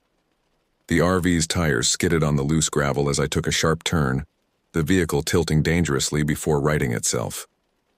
But the thing kept coming, relentless, unstoppable. I knew there was no outrunning it, not on this road, not in this vehicle. And then without warning, it leapt. A massive, impossible leap that carried it over the RV, landing with a thud on the road in front of me. I swerved, barely missing it, but the RV hit a patch of loose gravel and skidded sideways. I felt a moment of weightlessness as the RV tipped, then a sickening crunch as it slammed into a tree. The impact threw me forward, my head slamming into the steering wheel. For a moment, everything went black. When I came to, the first thing I noticed was the silence. The engine had died, and the forest around me was as quiet as a tomb. I blinked, trying to clear my vision, aware of a warm trickle of blood running down my forehead. The creature was gone. I don't know how long I'd been unconscious, but there was no sign of the monstrous thing that had chased me. I sat there for a long moment, my breath coming in ragged gasps, waiting for it to reappear. But the forest remained still and silent. Slowly, painfully, I pushed myself up in the seat. The windshield was a spider's web of cracks and steam hissed from the crumpled hood. The RV was totaled, its front end wrapped around the trunk of a massive fir tree. I fumbled with the door handle, my movements clumsy and uncoordinated. When I finally managed to push the door open, I half fell out of the RV, landing hard on the gravel road. The cool night air hit me like a slap, clearing some of the fog from my mind. I staggered to my feet using the RV for support. My whole body ached and my head throbbed where it had hit the steering wheel. But I was alive. Somehow I was still alive. I looked around, half expecting the creature to come charging out of the trees again to finish what it had started. But the forest remained still, the only sound the crackling of the damaged engine and the gentle rustle of leaves in the night breeze. I don't know how long I stood there, just staring at the wreckage, trying to piece together what had happened. My mind was a fog, the events of the night swirling together in a chaotic blur, but one thing was clear. I couldn't stay there. With shaking hands, I managed to gather what little I could from the RV. My backpack, a bottle of water, my phone, miraculously unbroken, but with no signal, and a small first aid kit. I hesitated for a moment, then grabbed the tire iron from under the seat. It wasn't much of a weapon, but it made me feel a little less vulnerable. As I stepped away from the wreck, the forest seemed to close in around me. Every shadow held a potential threat. Every rustle of leaves made me flinch. But I forced myself to keep moving. I knew I had to find help or at least get back to civilization. I started walking, following the gravel road. I had no idea if I was heading towards safety or deeper into danger, but I couldn't bring myself to venture off the road into the dark forest. My flashlight was gone, lost in my mad dash to escape the creature, so I had to rely on the faint moonlight filtering through the trees to guide my way. As I walked, my mind raced. What was that thing? How could something like that exist? I'd always prided myself on my rational, scientific mindset. I dealt in facts, in measurable, quantifiable data. But what I'd seen tonight defied all logic, all reason. It simply couldn't be real. And yet, the ache in my body and the wreck of my RV were very real reminders that what I'd experienced was no dream or hallucination. I don't know how long I walked. Hours blended together, each bend in the road looking the same as the last. My legs ached, my head throbbed, and fear was a constant companion. Every snapping twig, every rustle in the underbrush made me whirl around, tire iron raised, ready to face the monster again. But it never came. Whatever that thing was, it seemed content to let me go. Or maybe it was still out there watching, waiting for the right moment to strike. The thought made me quicken my pace, ignoring the protests of my battered body. As the first light of dawn began to seep through the trees, I finally saw something that gave me hope. A battered wooden sign pointing towards a ranger station, 5 miles down a forking road. My relief was so profound I almost wept. Those 5 miles were the longest of my life. Every step was an effort, my body running on nothing but adrenaline and the desperate need to reach safety. But finally, as the sun crested the horizon, I saw it. A small wooden building with a green roof. The words Tillamook State Forest Ranger Station painted above the door. I practically fell against the door, my fists pounding on the wood. "Help," I croaked, my voice hoarse from hours of disuse. "Please, is anyone there?" The door swung open, revealing a startled-looking ranger. He took in my battered appearance, the wild look in my eyes, and quickly ushered me inside. "Good Lord, son, what happened to you?" I opened my mouth, then closed it again. How could I possibly explain what I'd seen? Who would believe me? I settled for a simplified version of the truth. There was something in the forest. My RV crashed. I've been walking all night. The ranger, a kind-faced man in his 50s named Bob, didn't press for details. He sat me down, brought me water and a first aid kit, and called for medical assistance. As we waited for the paramedics to arrive, he tried to keep me talking, probably worried about shock or concussion. "What were you doing out there alone?" he asked gently. I let out a bitter laugh, trying to get away from it all. Guess I succeeded a little too well. When the paramedics arrived, they checked me over, cleaned and bandaged my head wound, and recommended I go to the hospital for a more thorough examination. I nodded numbly beyond arguing. As they were loading me into the ambulance, Bob approached, his face creased with concern. "Listen, son," he said quietly. "I don't know what you saw out there, but you're not the first. There have been stories, rumors. Just be careful who you talk to about this, all right?" I stared at him, a chill running down my spine despite the warm morning sun. He knew something, or at least suspected, but before I could ask any questions, the paramedics closed the ambulance doors and we were off. In the following days, as I recovered in the hospital, I had a lot of time to think. The police came to take my statement about the crash. I gave them the same story I'd given Bob. Vague details about swerving to avoid an animal, losing control on the gravel road. They seemed satisfied, though I caught a few odd looks, probably wondering what I was doing so deep in the forest in the middle of the night. I was discharged after a few days, diagnosed with a mild concussion, various cuts and bruises, and what the doctors diplomatically referred to as acute stress reaction. In other words, they thought I was traumatized, maybe hallucinating. Part of me wanted to believe them, to dismiss what I'd seen as the product of fear and concussion, but I knew better. I haven't been back to the Tillamook State Forest since that night. I don't think I ever will. My love for the wilderness, once so central to who I was, has been tainted. Now, when I look at the trees on the horizon, I don't see peace or beauty. I see shadows, and I wonder what might be lurking within them. Sometimes late at night, when the world is quiet and the darkness presses in, I hear that sound again.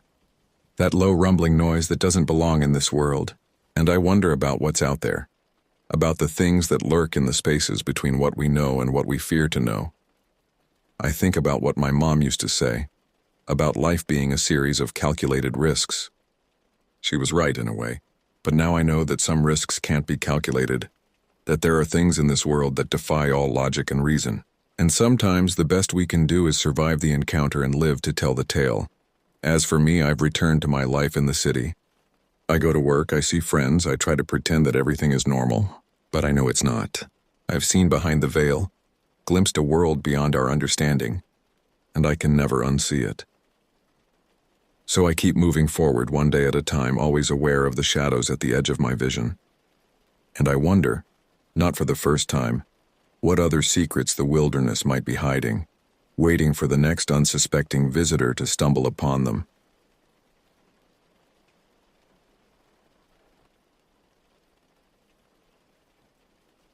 My name is Richard Brown, and I am 68 years old.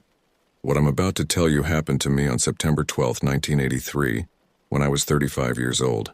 It's a story I've carried with me for over 3 decades, one that still sends shivers down my spine whenever I recall those fateful days in the Bitterroot National Forest of Montana. It was the autumn of 1983, and my life felt like it was falling apart at the seams. I had just finalized my divorce from Sarah, my wife of 10 years. We had married young, straight out of college, full of dreams and ambitions, but as the years went by, we grew apart, our lives taking different paths. The divorce was amicable, but it left me feeling hollow, questioning every decision I'd ever made. I was working as a high school English teacher in Missoula at the time. The new school year had just begun, but I couldn't shake the feeling of emptiness that had settled over me. One Friday afternoon, after the last bell had rung and the hallways had emptied, I found myself sitting alone in my classroom, staring at the faded posters of Shakespeare and Hemingway on the walls. It was then that I made a spontaneous decision.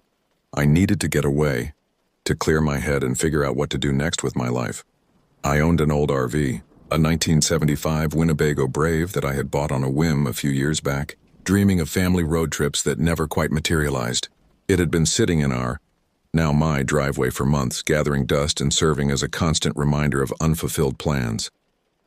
But now it seemed like the perfect escape vehicle. That evening I packed up some clothes, basic supplies, and my fishing gear. I left a note for my sister, Karen, letting her know I was taking a short trip to the Bitterroot National Forest. "Don't worry," I wrote, "I just need some time to think. I'll be back in a week." Little did I know how that week would change my life forever. The next morning, I set out early, the sun just beginning to peek over the eastern horizon as I pulled out of Missoula. The drive to the Bitterroot National Forest took about 2 hours, the scenery gradually changing from the urban sprawl of Missoula to the rugged beauty of western Montana. I drove past small towns like Lolo and Florence, watching as the Bitterroot Mountains loomed larger on the horizon. I had chosen the Bitterroot National Forest for its relative obscurity. While places like Glacier National Park drew crowds of tourists, the Bitterroot was quieter, wilder. It was a place where I could truly be alone with my thoughts. As I drove deeper into the forest, following winding roads that seemed to grow narrower with each passing mile, I felt a sense of anticipation building in my chest. The towering pines and firs created a canopy overhead, dappling the road with shadows. The air grew cooler, filled with the scent of pine and damp earth. It was late afternoon by the time I found a suitable clearing to set up camp. I maneuvered the RV off the main road, following a rough trail until I reached a small meadow surrounded by dense forest. A babbling stream ran along one edge of the clearing, promising good fishing prospects. I parked the RV and stepped outside, taking a deep breath of the crisp mountain air. The silence was almost overwhelming after the constant hum of city life. Here the only sounds were the rustling of leaves in the breeze and the distant calls of birds. As I began to set up camp, my mind wandered back to the events that had led me here. I thought about Sarah, wondering what she was doing at that moment. Was she also trying to find her way in this new, separate life we had chosen? I shook my head, trying to clear away these thoughts. I was here to forget, at least for a while. I spent the remaining daylight hours setting up a small campfire pit and gathering firewood. As the sun began to set, painting the sky in brilliant shades of orange and pink, I fired up the RV's small propane stove and grilled a couple of hot dogs. It wasn't much of a dinner, but out here, with the scent of pine and wood smoke in the air, it tasted better than any fancy restaurant meal. After dinner, I sat by the fire, nursing a beer and watching as the stars began to appear in the darkening sky. The Milky Way stretched across the heavens, a sight I had almost forgotten existed after years of living under city lights. As I sat there, I felt a sense of peace settling over me. Maybe this trip was exactly what I needed. That first night passed uneventfully. I slept soundly in the RV, lulled by the gentle sounds of the forest. When I awoke the next morning, I felt refreshed and ready to explore my surroundings. After a simple breakfast of instant coffee and granola bars, I decided to spend the day hiking and fishing. I packed a small backpack with water, some snacks, and my fishing gear. As an afterthought, I scribbled a note and left it on the RV's small dining table. Gone hiking and fishing, following the stream to the east. Back by sunset, Richard. It seemed silly leaving a note when there was no one around to read it, but old habits die hard. The day was perfect for hiking, cool but not cold. With a light breeze that kept the mosquitoes at bay, I followed the stream that ran past my campsite, marveling at the beauty of the forest. Sunlight filtered through the canopy, creating dazzling patterns on the forest floor. The undergrowth was thick in places, forcing me to push through ferns and berry bushes. As I hiked, I found my mind wandering to the future. What did I want to do with my life now? Should I stay in Missoula, or was it time for a fresh start somewhere new? The questions that had seemed so overwhelming back in the city now felt more manageable, as if the forest air had cleared my mind as well as my lungs. By early afternoon, I had hiked several miles upstream. The terrain had grown steeper, with the stream now tumbling over rocky cascades. It was here that I decided to try my luck at fishing. I found a promising pool below a small waterfall and set up my gear. Fishing had always been a form of meditation for me. The repetitive motion of casting, the focus required to watch for any movement in the water, it all served to quiet my racing thoughts. Time seemed to slow down as I stood there, my line drifting in the clear mountain water. After about an hour, I had caught 2 decent-sized trout. It was more than enough for dinner, so I packed up my gear and began the hike back to camp. As I walked, I couldn't shake the feeling that something had changed. The forest, which had seemed so welcoming earlier, now felt watchful. I brushed it off as my imagination running wild after too many hours alone. It was late afternoon by the time I made it back to the clearing where I had parked the RV. The sun was low in the sky, casting long shadows across the meadow. As I approached my campsite, a strange scent caught my attention. It was faint but unmistakable, a sickly sweet odor that reminded me of rotting meat. My first thought was that some animal had died nearby. It wasn't uncommon in the wilderness, after all. But as I got closer to the RV, the smell grew stronger, and a sense of unease began to creep over me. Something was wrong. The RV's door, which I distinctly remembered closing and locking before I left, now stood ajar. My heart began to race as I approached cautiously, calling out, "Hello? Is someone there?" There was no response, just the oppressive silence of the forest. With shaking hands, I pushed the door open wider and peered inside. What I saw made my blood run cold. The interior of the RV was a disaster. It looked as if a whirlwind had torn through the small space. Cabinets were flung open, their contents strewn across the floor. The cushions of the small dinette were shredded, stuffing spilling out like some grotesque parody of snow. But it was the walls and floor that truly horrified me. A dark, viscous substance was smeared across every surface. It looked like blood, but thicker, almost black in the fading light.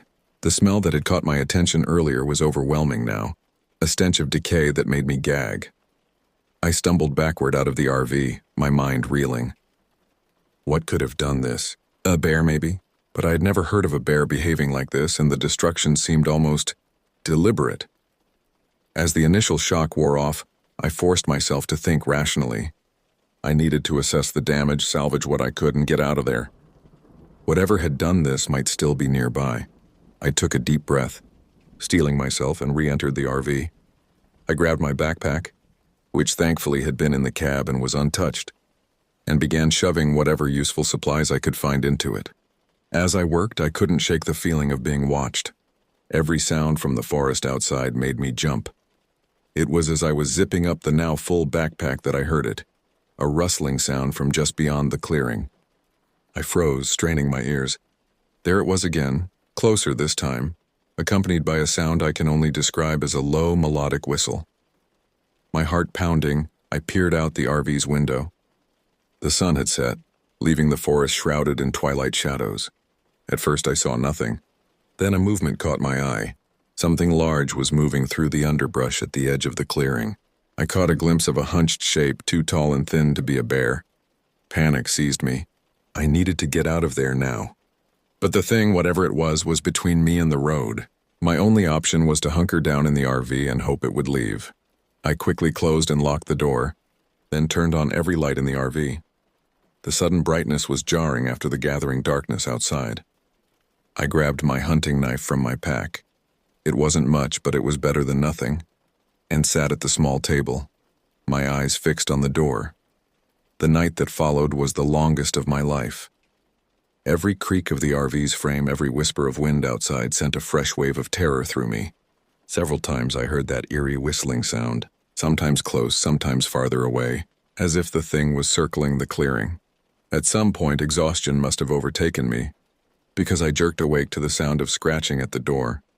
It was a deliberate sound, slow and rhythmic, like something testing the strength of the barrier between us. I sat there, knife clutched in my sweating hand, barely breathing as I listened to the scratching. It went on for what felt like hours, but was probably only a few minutes. Then as suddenly as it had started, it stopped. The rest of the night passed in a haze of fear and exhaustion. I don't think I slept again. Every nerve in my body on high alert. When the first light of dawn finally began to filter through the windows, I felt a wave of relief wash over me. I had made it through the night.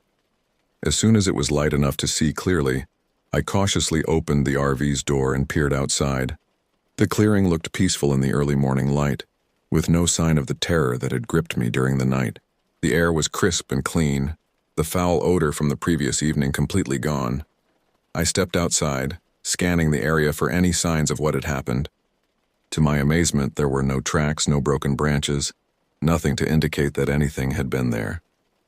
If it weren't for the destroyed interior of the RV, I might have thought I had imagined the whole thing. Not wanting to stick around to find out if the creature, whatever it was, would return, I quickly packed up what I could and prepared to leave. As I was doing a final check of the campsite, something caught my eye. There, at the edge of the clearing where I had first seen the shape the night before, was a small tuft of something. I approached cautiously and bent down to examine it. It looked like fur, but unlike any I had ever seen. It was coarse and wiry, with an oily sheen that seemed to shift colors in the morning light. I hesitated for a moment, then pulled out a small plastic bag from my pack and carefully placed the tuft inside. If nothing else, it was proof that I hadn't imagined everything. With one last look around the clearing, I climbed into the RV and started the engine. As I drove down the winding forest road, I couldn't shake the feeling of being watched. I kept glancing in the mirrors, half expecting to see something loping after the RV. But there was nothing, just the empty road stretching out behind me. It was mid-morning by the time I reached the small town of Darby, the first sign of civilization since I had entered the forest. My nerves were shot and I desperately needed fuel, both for the RV and for myself. I pulled into a small gas station on the outskirts of town, the kind of place that looked like it hadn't changed since the 1950s. As I was filling up the RV, the station attendant came out to check on me. He was an older man, probably in his 60s, with a weathered face and kind eyes. His name tag read Frank. "You all right there, son?" he asked, his voice gravelly but concerned. "You look like you've seen a ghost." I must have looked a sight, exhausted, disheveled, and probably wild-eyed with fear and lack of sleep. For a moment I considered brushing off his concern with some vague explanation, but something in his expression made me pause. He looked understanding, as if he had seen this before. I'm not sure," I said finally, my voice shaky. "Something happened up in the forest. Something I can't explain." Frank's expression grew serious. He glanced around as if making sure no one else was within earshot, then said in a low voice, "Why don't you come inside? Looks like you could use a cup of coffee, and maybe we can talk about what happened." I nodded gratefully, finished filling up the RV, and followed Frank into the small convenience store attached to the gas station. He gestured for me to sit at a small table in the corner while he poured 2 cups of coffee from an ancient-looking percolator. As we sat there, the aroma of strong black coffee filling the air, I found myself pouring out the whole story. I told Frank about the destroyed RV, the strange smells, the noises in the night, and the glimpse I had caught of something in the forest. To his credit, Frank listened without interruption, his face growing more grave with each detail. When I finished, Frank sat back in his chair, a thoughtful look on his face. "You're not the first to come down from those woods with a story like that," he said finally. "Folks around here, they call it the Whistler." "The Whistler?" I repeated, a chill running down my spine at the name. Frank nodded. "Been stories about it for generations. Some say it's a spirit, others think it's some kind of animal that hasn't been discovered yet. All I know is that people have gone missing up there over the years. Hikers, campers, even a few locals who should have known better." I sat there trying to process what Frank was telling me. Part of me wanted to dismiss it as local superstition, but after what I had experienced, I couldn't simply brush it off. "What do you think it is?" I asked hesitantly. Frank shrugged. "Wish I knew. All I can tell you is to count yourself lucky. Not everyone who encounters the Whistler comes back to tell the tale." We sat in silence for a few moments, the weight of Frank's words hanging in the air between us. Finally, he spoke again. "Look, I know a fella who might be able to tell you more. Name's Tom Jenkins. He's something of a local expert on the forest and its oddities. If you're interested, I could give him a call, see if he'd be willing to talk to you." I hesitated. Part of me wanted nothing more than to get in the RV and drive as far away from this place as possible. But another part, the part that had always been drawn to mysteries and unanswered questions, was intrigued. Maybe this Tom Jenkins could provide some answers, some explanation for what I had experienced. "Yeah," I said finally. "Yeah, I'd like to talk to him." Frank nodded, seeming unsurprised by my decision. He got up and went to the store's ancient rotary phone, dialing a number from memory.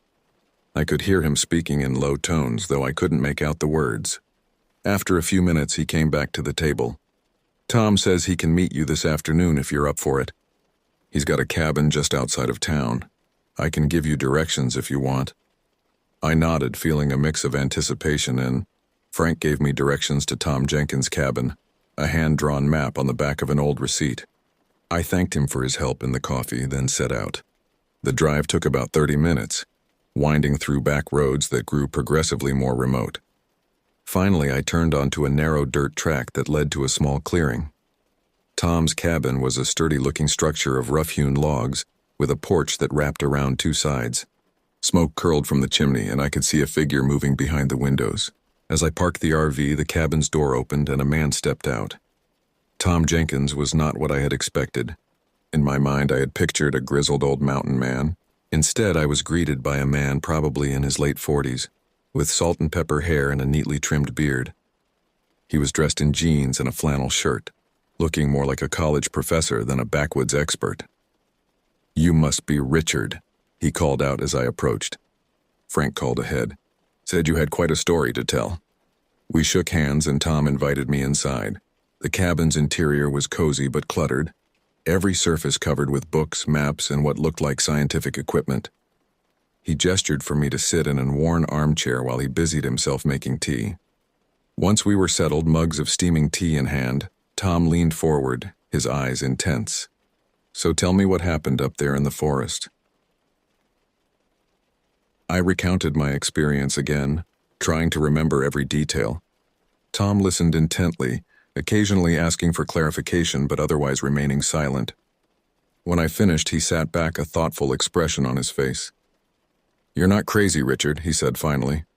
"What you encountered up there, well, it's something I've been studying for years." "What is it?" I asked, my voice barely above a whisper. Tom sighed. "Honestly, I'm not entirely sure, but I can tell you what I do know." He got up and went to a large map of the Bitterroot National Forest pinned to one wall. Red pins dotted various locations. Each of these pins represents a reported sighting or encounter, he explained. They go back decades. Whatever this thing is, it's been in these woods for a long time. He turned back to me. The locals call it the Whistler, as I'm sure Frank told you. From the accounts I've gathered, it seems to be some kind of creature, possibly not of this world. It's attracted to certain people, certain places. No one knows why. But what does it want? I asked. Tom shook his head. That's the million-dollar question. Some think it's hunting, others believe it's collecting, studying us maybe. All I know is that people have disappeared over the years. Not many, and not often enough to raise major alarms, but enough to create a pattern. He paused, seeming to debate whether to continue. There's something else, he said finally. Something I haven't shared with many people. I've found artifacts, things left behind after encounters. My hand went to my pocket where I had stored the bag containing the strange fur I had found. Like this? I asked, pulling it out. Tom's eyes widened as he took the bag. He examined the contents closely, his expression a mix of excitement and concern. Yes, exactly like this. Where did you find it? I told him about the tuft of fur at the edge of the clearing. Tom nodded, his mind clearly racing. This is incredible, he murmured. I've never had a sample this fresh before. We spent the next few hours discussing the Whistler, with Tom sharing some of the other stories he had collected over the years. As the afternoon wore on, I found myself drawn into the mystery. Despite my fear, I couldn't help but be fascinated by the idea that there was something out there, something unknown to science. As the sun began to set, Tom looked at me with a serious expression. Richard, I know this might sound crazy, but would you be willing to go back up there with me, to the spot where you had your encounter? I hesitated. The thought of returning to that clearing filled me with dread, but at the same time I felt a pull, a need to understand what had happened to me. When? I asked. Tomorrow, Tom replied. We'll go prepared this time. I have some equipment that might help us gather more information. I took a deep breath, weighing my options. Finally, I nodded. Okay, I said. Let's do it. The next morning dawned clear and cold. I had spent the night in my RV parked outside Tom's cabin. Despite the lingering fear from my experience, I had slept soundly, exhaustion finally catching up with me. Tom was already up when I emerged from the RV, loading gear into an old Jeep. He had an assortment of scientific equipment, cameras, audio recorders, and some devices I didn't recognize. He also had 2 rifles, which he assured me were just precautionary. We set out just after sunrise, the Jeep bouncing along the rough forest roads. As we drove, Tom explained more about his research. He had been studying the Whistler phenomenon for over a decade, ever since his own encounter in these woods. He had never seen the creature clearly, but like me, he had experienced its presence. The government knows about it, he told me as we drove deeper into the forest. Or at least some parts of the government do, but they've kept it quiet. Can you imagine the panic if people knew there was something out here? Something we can't explain. I nodded, understanding the logic but feeling uneasy about the secrecy. As we neared the area where I had camped, that feeling of unease grew stronger. The forest seemed different in the daylight, less menacing but no less mysterious. We parked the Jeep a short distance from my original campsite and proceeded on foot. Tom moved with the quiet confidence of someone familiar with the wilderness, his eyes constantly scanning our surroundings. I felt clumsy and exposed in comparison, every snapping twig under my feet sounding like a gunshot in the quiet forest. As we entered the clearing where I had parked my RV, I felt a chill run down my spine. Everything looked normal. There were no signs of the destruction I had witnessed, no lingering smell of decay. If I hadn't lived through it myself, I would have thought it was just another peaceful spot in the woods. Tom immediately set to work, setting up cameras and other equipment around the perimeter of the clearing. He took samples of soil and vegetation, carefully bagging and labeling each one. I helped where I could, but mostly I just watched, still trying to reconcile the peaceful scene before me with the terror of that night. As the day wore on, nothing out of the ordinary happened. We heard the usual forest sounds, birds calling, the rustle of small animals in the underbrush, but nothing that suggested the presence of something larger or more sinister. It was late afternoon when things changed. I was helping Tom adjust one of his cameras when I felt it, a sudden drop in temperature as if all the warmth had been sucked out of the air. Tom felt it too.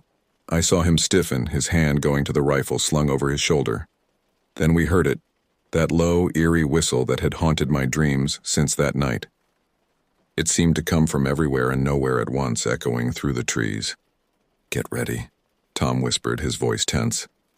"It's coming." We stood back to back in the center of the clearing, weapons at the ready. The whistling grew louder, closer. The forest had gone completely silent, as if every living thing was holding its breath. Suddenly, there was movement at the edge of the clearing. Something large and dark detached itself from the shadows of the trees. It moved with an unnatural fluidity, almost gliding across the ground.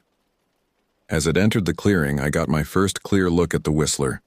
It was vaguely humanoid in shape, but much taller and thinner than any person. Its body seemed to shimmer as if it wasn't quite solid. But it was the face, or rather the lack of one, that truly terrified me. Where features should have been, there was only a smooth, featureless expanse like a mask made of shadow. Tom was shouting something, but I couldn't make out the words over the pounding of blood in my ears. The creature, the whistler, turned its eyeless face toward us. The whistling sound grew to a deafening pitch. What happened next is still a blur in my memory. I remember Tom firing his rifle, the sound impossibly loud in the confined space of the clearing. The whistler moved with incredible speed, closing the distance between us in the blink of an eye. I felt something brush past me, a sensation of intense cold that seemed to penetrate to my very bones. Then Tom was on the ground, the whistler looming over him. Without thinking, I raised my own rifle and fired. The creature recoiled, making a sound like tearing metal. It turned its attention to me, and for a moment I was certain I was going to die. But then, as quickly as it had appeared, it was gone, melting back into the shadows of the forest. The silence that followed was deafening. I rushed to Tom's side, fearing the worst. But he was alive, though badly shaken. We gathered our equipment as quickly as we could and fled the clearing, not stopping until we reached the jeep. The drive back to Tom's cabin was tense and silent. We were both trying to process what we had seen, what we had experienced. It wasn't until we were safely inside, doors locked and a fire blazing in the hearth, that we began to talk. "It's real," Tom kept saying, his voice a mix of fear and excitement. "After all these years, we finally have proof." But as we reviewed the footage from the cameras and analyzed the data from Tom's equipment, we realized that our proof was frustratingly inconclusive. The cameras had malfunctioned at the crucial moment, leaving us with only brief glimpses of movement and shadow. The audio recordings captured the whistling sound, but little else. We had experienced something extraordinary, something that defied explanation, but we had no way to prove it to the world. In the years since that day in the Bitterroot National Forest, I've often questioned my memories of what happened. Did we really encounter something unknown to science, something potentially not of this world? Or was it all some kind of shared delusion, born of fear and suggestion? Tom Jenkins continued his research, becoming something of a local legend in the process. He published papers and gave lectures, but without concrete proof, his theories were largely dismissed by the scientific community. As for me, I left Montana shortly after our encounter. The experience had shaken me to my core, making me question everything I thought I knew about the world. I traveled for a while, trying to find some sense of normalcy, before eventually settling in a small town on the Oregon coast. I never went camping again. Sometimes, on quiet nights when the wind blows in from the sea, I think I hear a faint whistling sound. It's probably just the wind, I tell myself. But a part of me wonders, is the whistler out there still, roaming the dark places of the world? And if it is, what does it want? I don't have answers to these questions. All I know is that there are things in this world that we don't understand. Things that lurk just beyond the edge of our perception. And sometimes, if we're not careful, we might just catch a glimpse of them. So if you find yourself in the wilds of Montana, in the shadows of the Bitterroot Mountains, and you hear a strange whistling on the wind, my advice is to turn around and leave. Some mysteries are better left unsolved.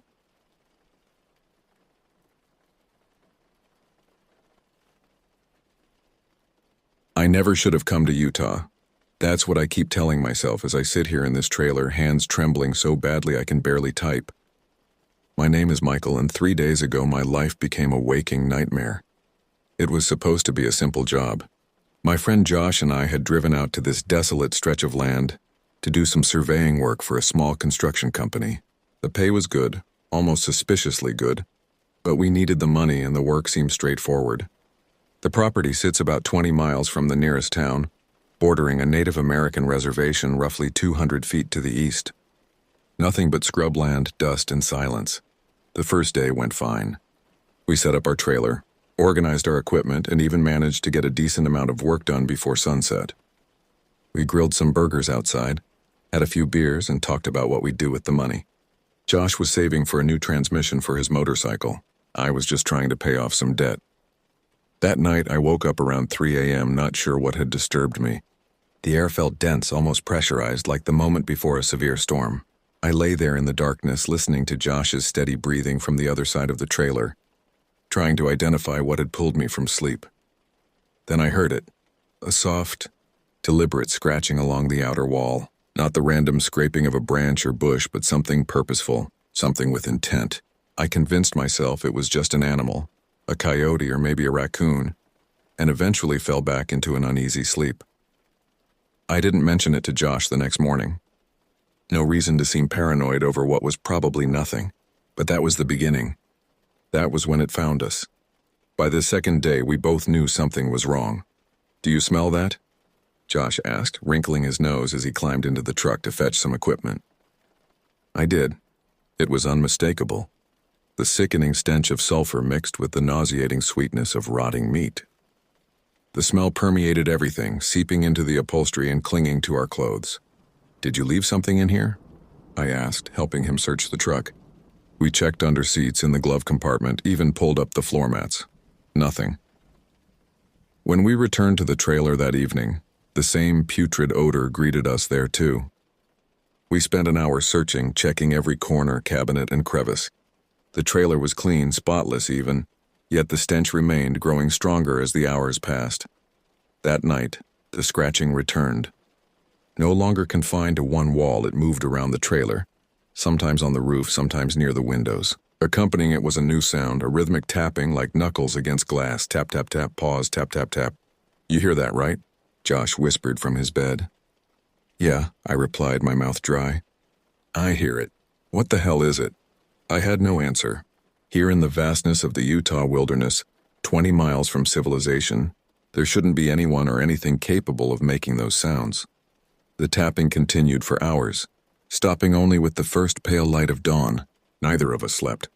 How could we? With that persistent reminder that something was outside, something that wanted in. On the third day, we abandoned any pretense of working. The smell had grown so intense that we could barely stand to be in the truck or trailer. Our eyes watered constantly, and my stomach churned with nausea. "We need to figure out what this is," Josh said, his voice hoarse from lack of sleep. "Whatever's out there, I'm tired of being hunted."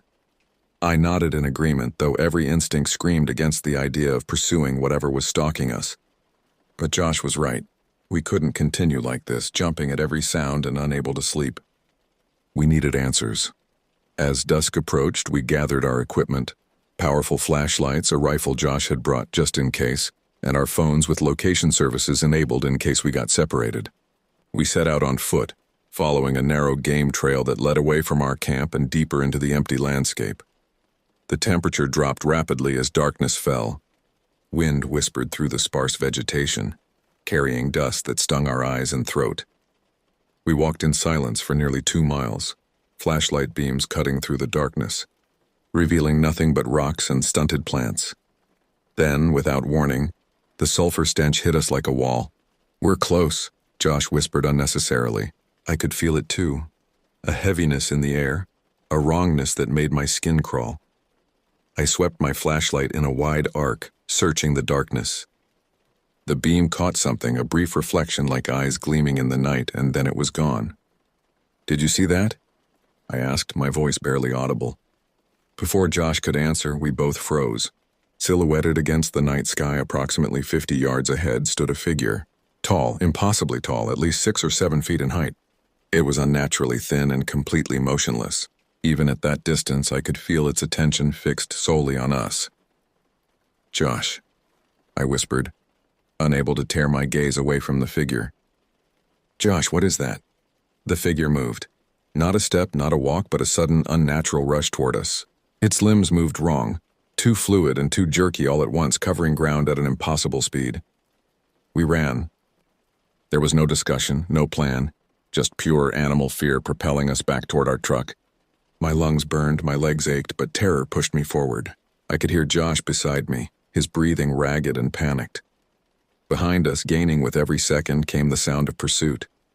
Not the pounding of feet, but something else.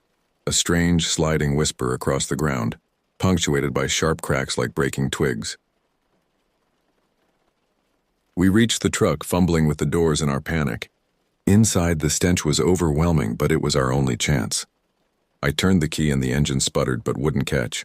Come on, I pleaded, trying again. Nothing. Josh swore, his face ghastly pale in the dim light. It's getting closer. I made a decision. I need to check the engine.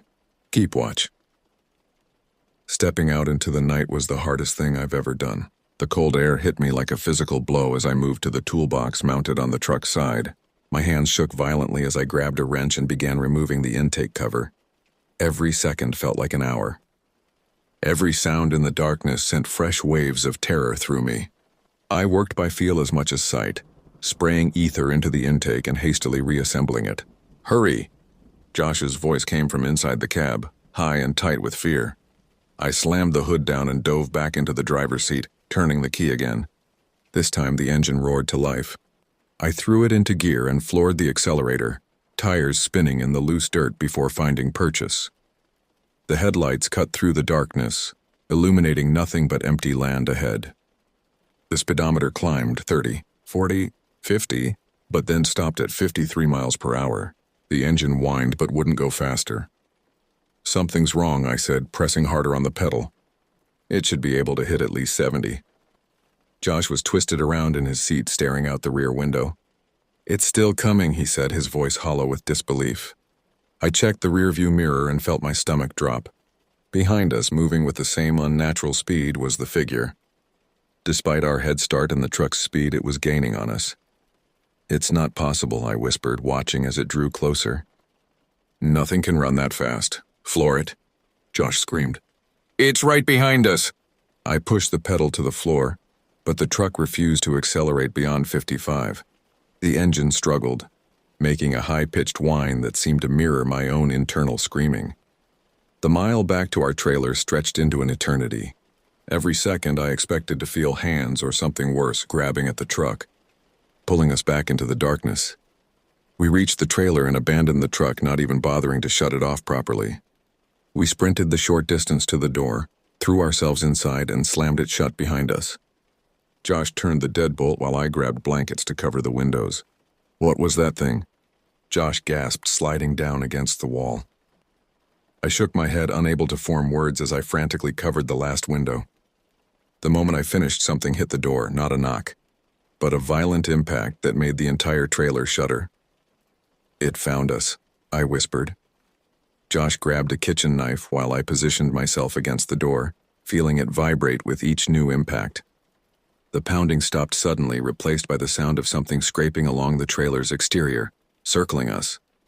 Then, impossibly, the deadbolt began to turn on its own. I watched in horror as the lock slowly rotated toward the open position.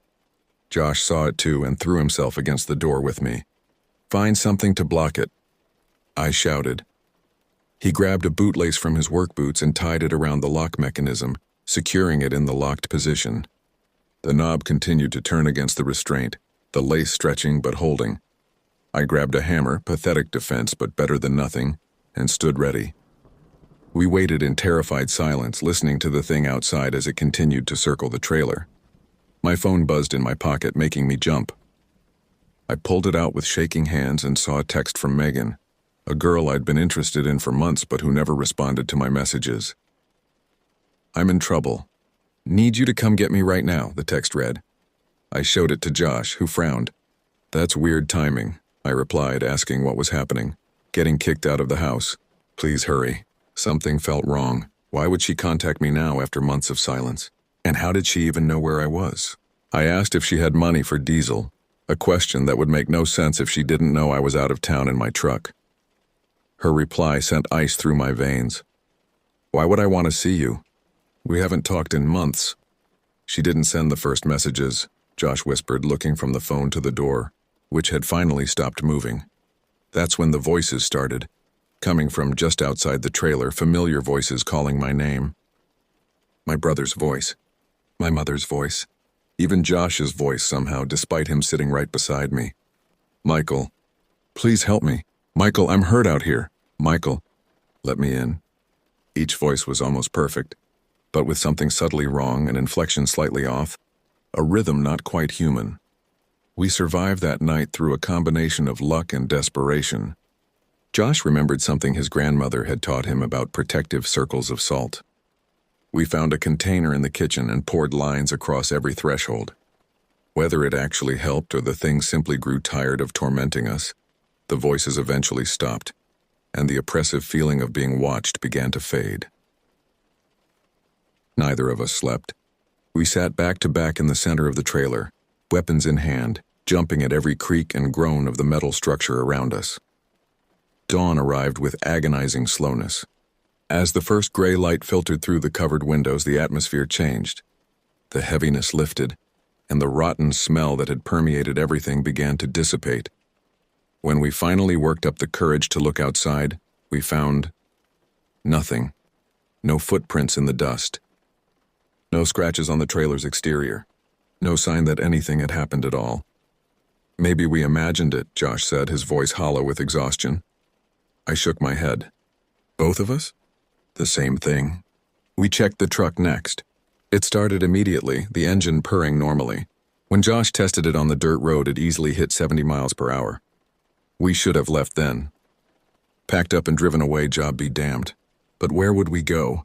I had no home to return to, having given up my apartment to take this job. Josh was in a similar situation, and some irrational part of me worried that leaving wouldn't matter, that whatever had found us would simply follow. So I sat down and began writing everything that had happened, hoping that documenting it might help me make sense of it, or at the very least leave a record if things went badly. By mid-afternoon, we'd worked up the courage to venture to the reservation. If anyone would know what we were dealing with, it would be the people who had lived on this land for generations.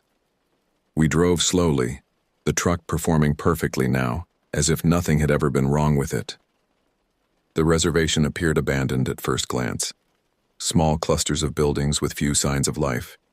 We stopped several vehicles on the main road asking for information, but were met with suspicious stares and brief, unhelpful responses. Nobody knows where the tribal office is? Josh asked after our fifth unsuccessful attempt. An elderly man in a passing pickup finally pointed us toward a small building at the reservation's edge. Council meets there, he said, but they won't talk to you. He was right. The building was locked with a sign indicating office hours only 2 days a week. Today wasn't one of them. As we turned to leave, a young woman approached us from a nearby house. You're the one staying on the Lyman property, she said. It wasn't a question. Yes, I admitted. We're having some problems. She nodded, unsurprised. That land has history. Bad things happen there. What kind of bad things? Josh pressed. She looked uncomfortable. I shouldn't talk about it. But whatever you've seen or heard, it's not what you think. It's not one of our legends come to life. Then what is it? I asked. Some places hold memory, she said after a long pause. And some memories are hungry. They feed on fear. She turned to go, then looked back. Salt helps. Prayer helps more. Don't acknowledge it. Don't give it power. It wasn't the answer I'd hoped for, but it was something. A framework for understanding. And more importantly, for fighting back. On the drive back, we stopped at a gas station and bought every container of salt they had. The clerk gave us an odd look but said nothing. Do you really think this will work? Josh asked as we outlined our trailer with thick lines of salt. I don't know, I admitted. But what other options do we have? That night, we prepared differently. Instead of hiding, instead of cowering in fear, we followed the woman's advice. We created barriers of salt around the trailer and the truck. We left a single light on but covered the windows. And most importantly, we refused to listen. The scratching started earlier this time, more frantic, more insistent. The smell returned too, but somehow less potent. My flashlight flickered occasionally, but I chose to believe it was just the batteries failing. Ignore it, I reminded Josh when the voices began again. Don't give it power. We sat together in the center of the trailer, back to back, and I did something I hadn't done in years. I prayed. Not elaborate prayers, just simple, honest pleas for protection, for strength, for morning to come quickly. The entity seemed to sense our change in strategy. Its attacks grew more desperate, the trailer shaking with impacts, the voices shifting from familiar to monstrous, inhuman growls and screeches punctuated by words that made no sense. But we held firm. We didn't respond. We didn't look. We didn't acknowledge the horror just outside our walls. And slowly, gradually, it began to recede. By morning, the silence was complete. Not just the absence of the entity's noises, but a deeper quiet, the natural sounds of the desert returning. Birds called in the distance. Wind rustled through the scrub. Normal sounds that had been absent during the entity's presence. We ventured outside cautiously, half expecting to find some sign of the previous night's assault, but again there was nothing. Just dust and rocks and open sky. That day we acquired a dog from a shelter in the nearest town, a large mixed breed with alert ears and a deep bark. If nothing else, he would serve as an early warning system. The dog showed no signs of distress or awareness of anything unusual. He explored the area around the trailer with typical canine enthusiasm, barking at rabbits and digging in the dirt. It's been 2 days now with no further incidents. No smells, no sounds, no sinister texts or calls. The dog remains calm and happy. Even the oppressive feeling of being watched has dissipated. I don't know what was hunting us out here in the Utah wilderness. I don't know why it chose us or why it seems to have left. Was it the salt? The prayers? Our refusal to engage with it? Or did it simply move on to easier prey? Whatever the truth, I'm writing this as a record and a warning. There are things in this world that defy explanation. Things that exist in the spaces between what we know and what we fear. I've felt their attention. I've heard their voices. And I hope to God I never do again. For now, we continue our work, but we maintain our precautions. Salt lines are refreshed daily. Prayers are spoken at dusk. And we never ever answer when something calls our names in the darkness. Because some calls aren't meant to be answered. Some voices aren't meant to be heard. And some things that hunt in the night should be left to hunt alone.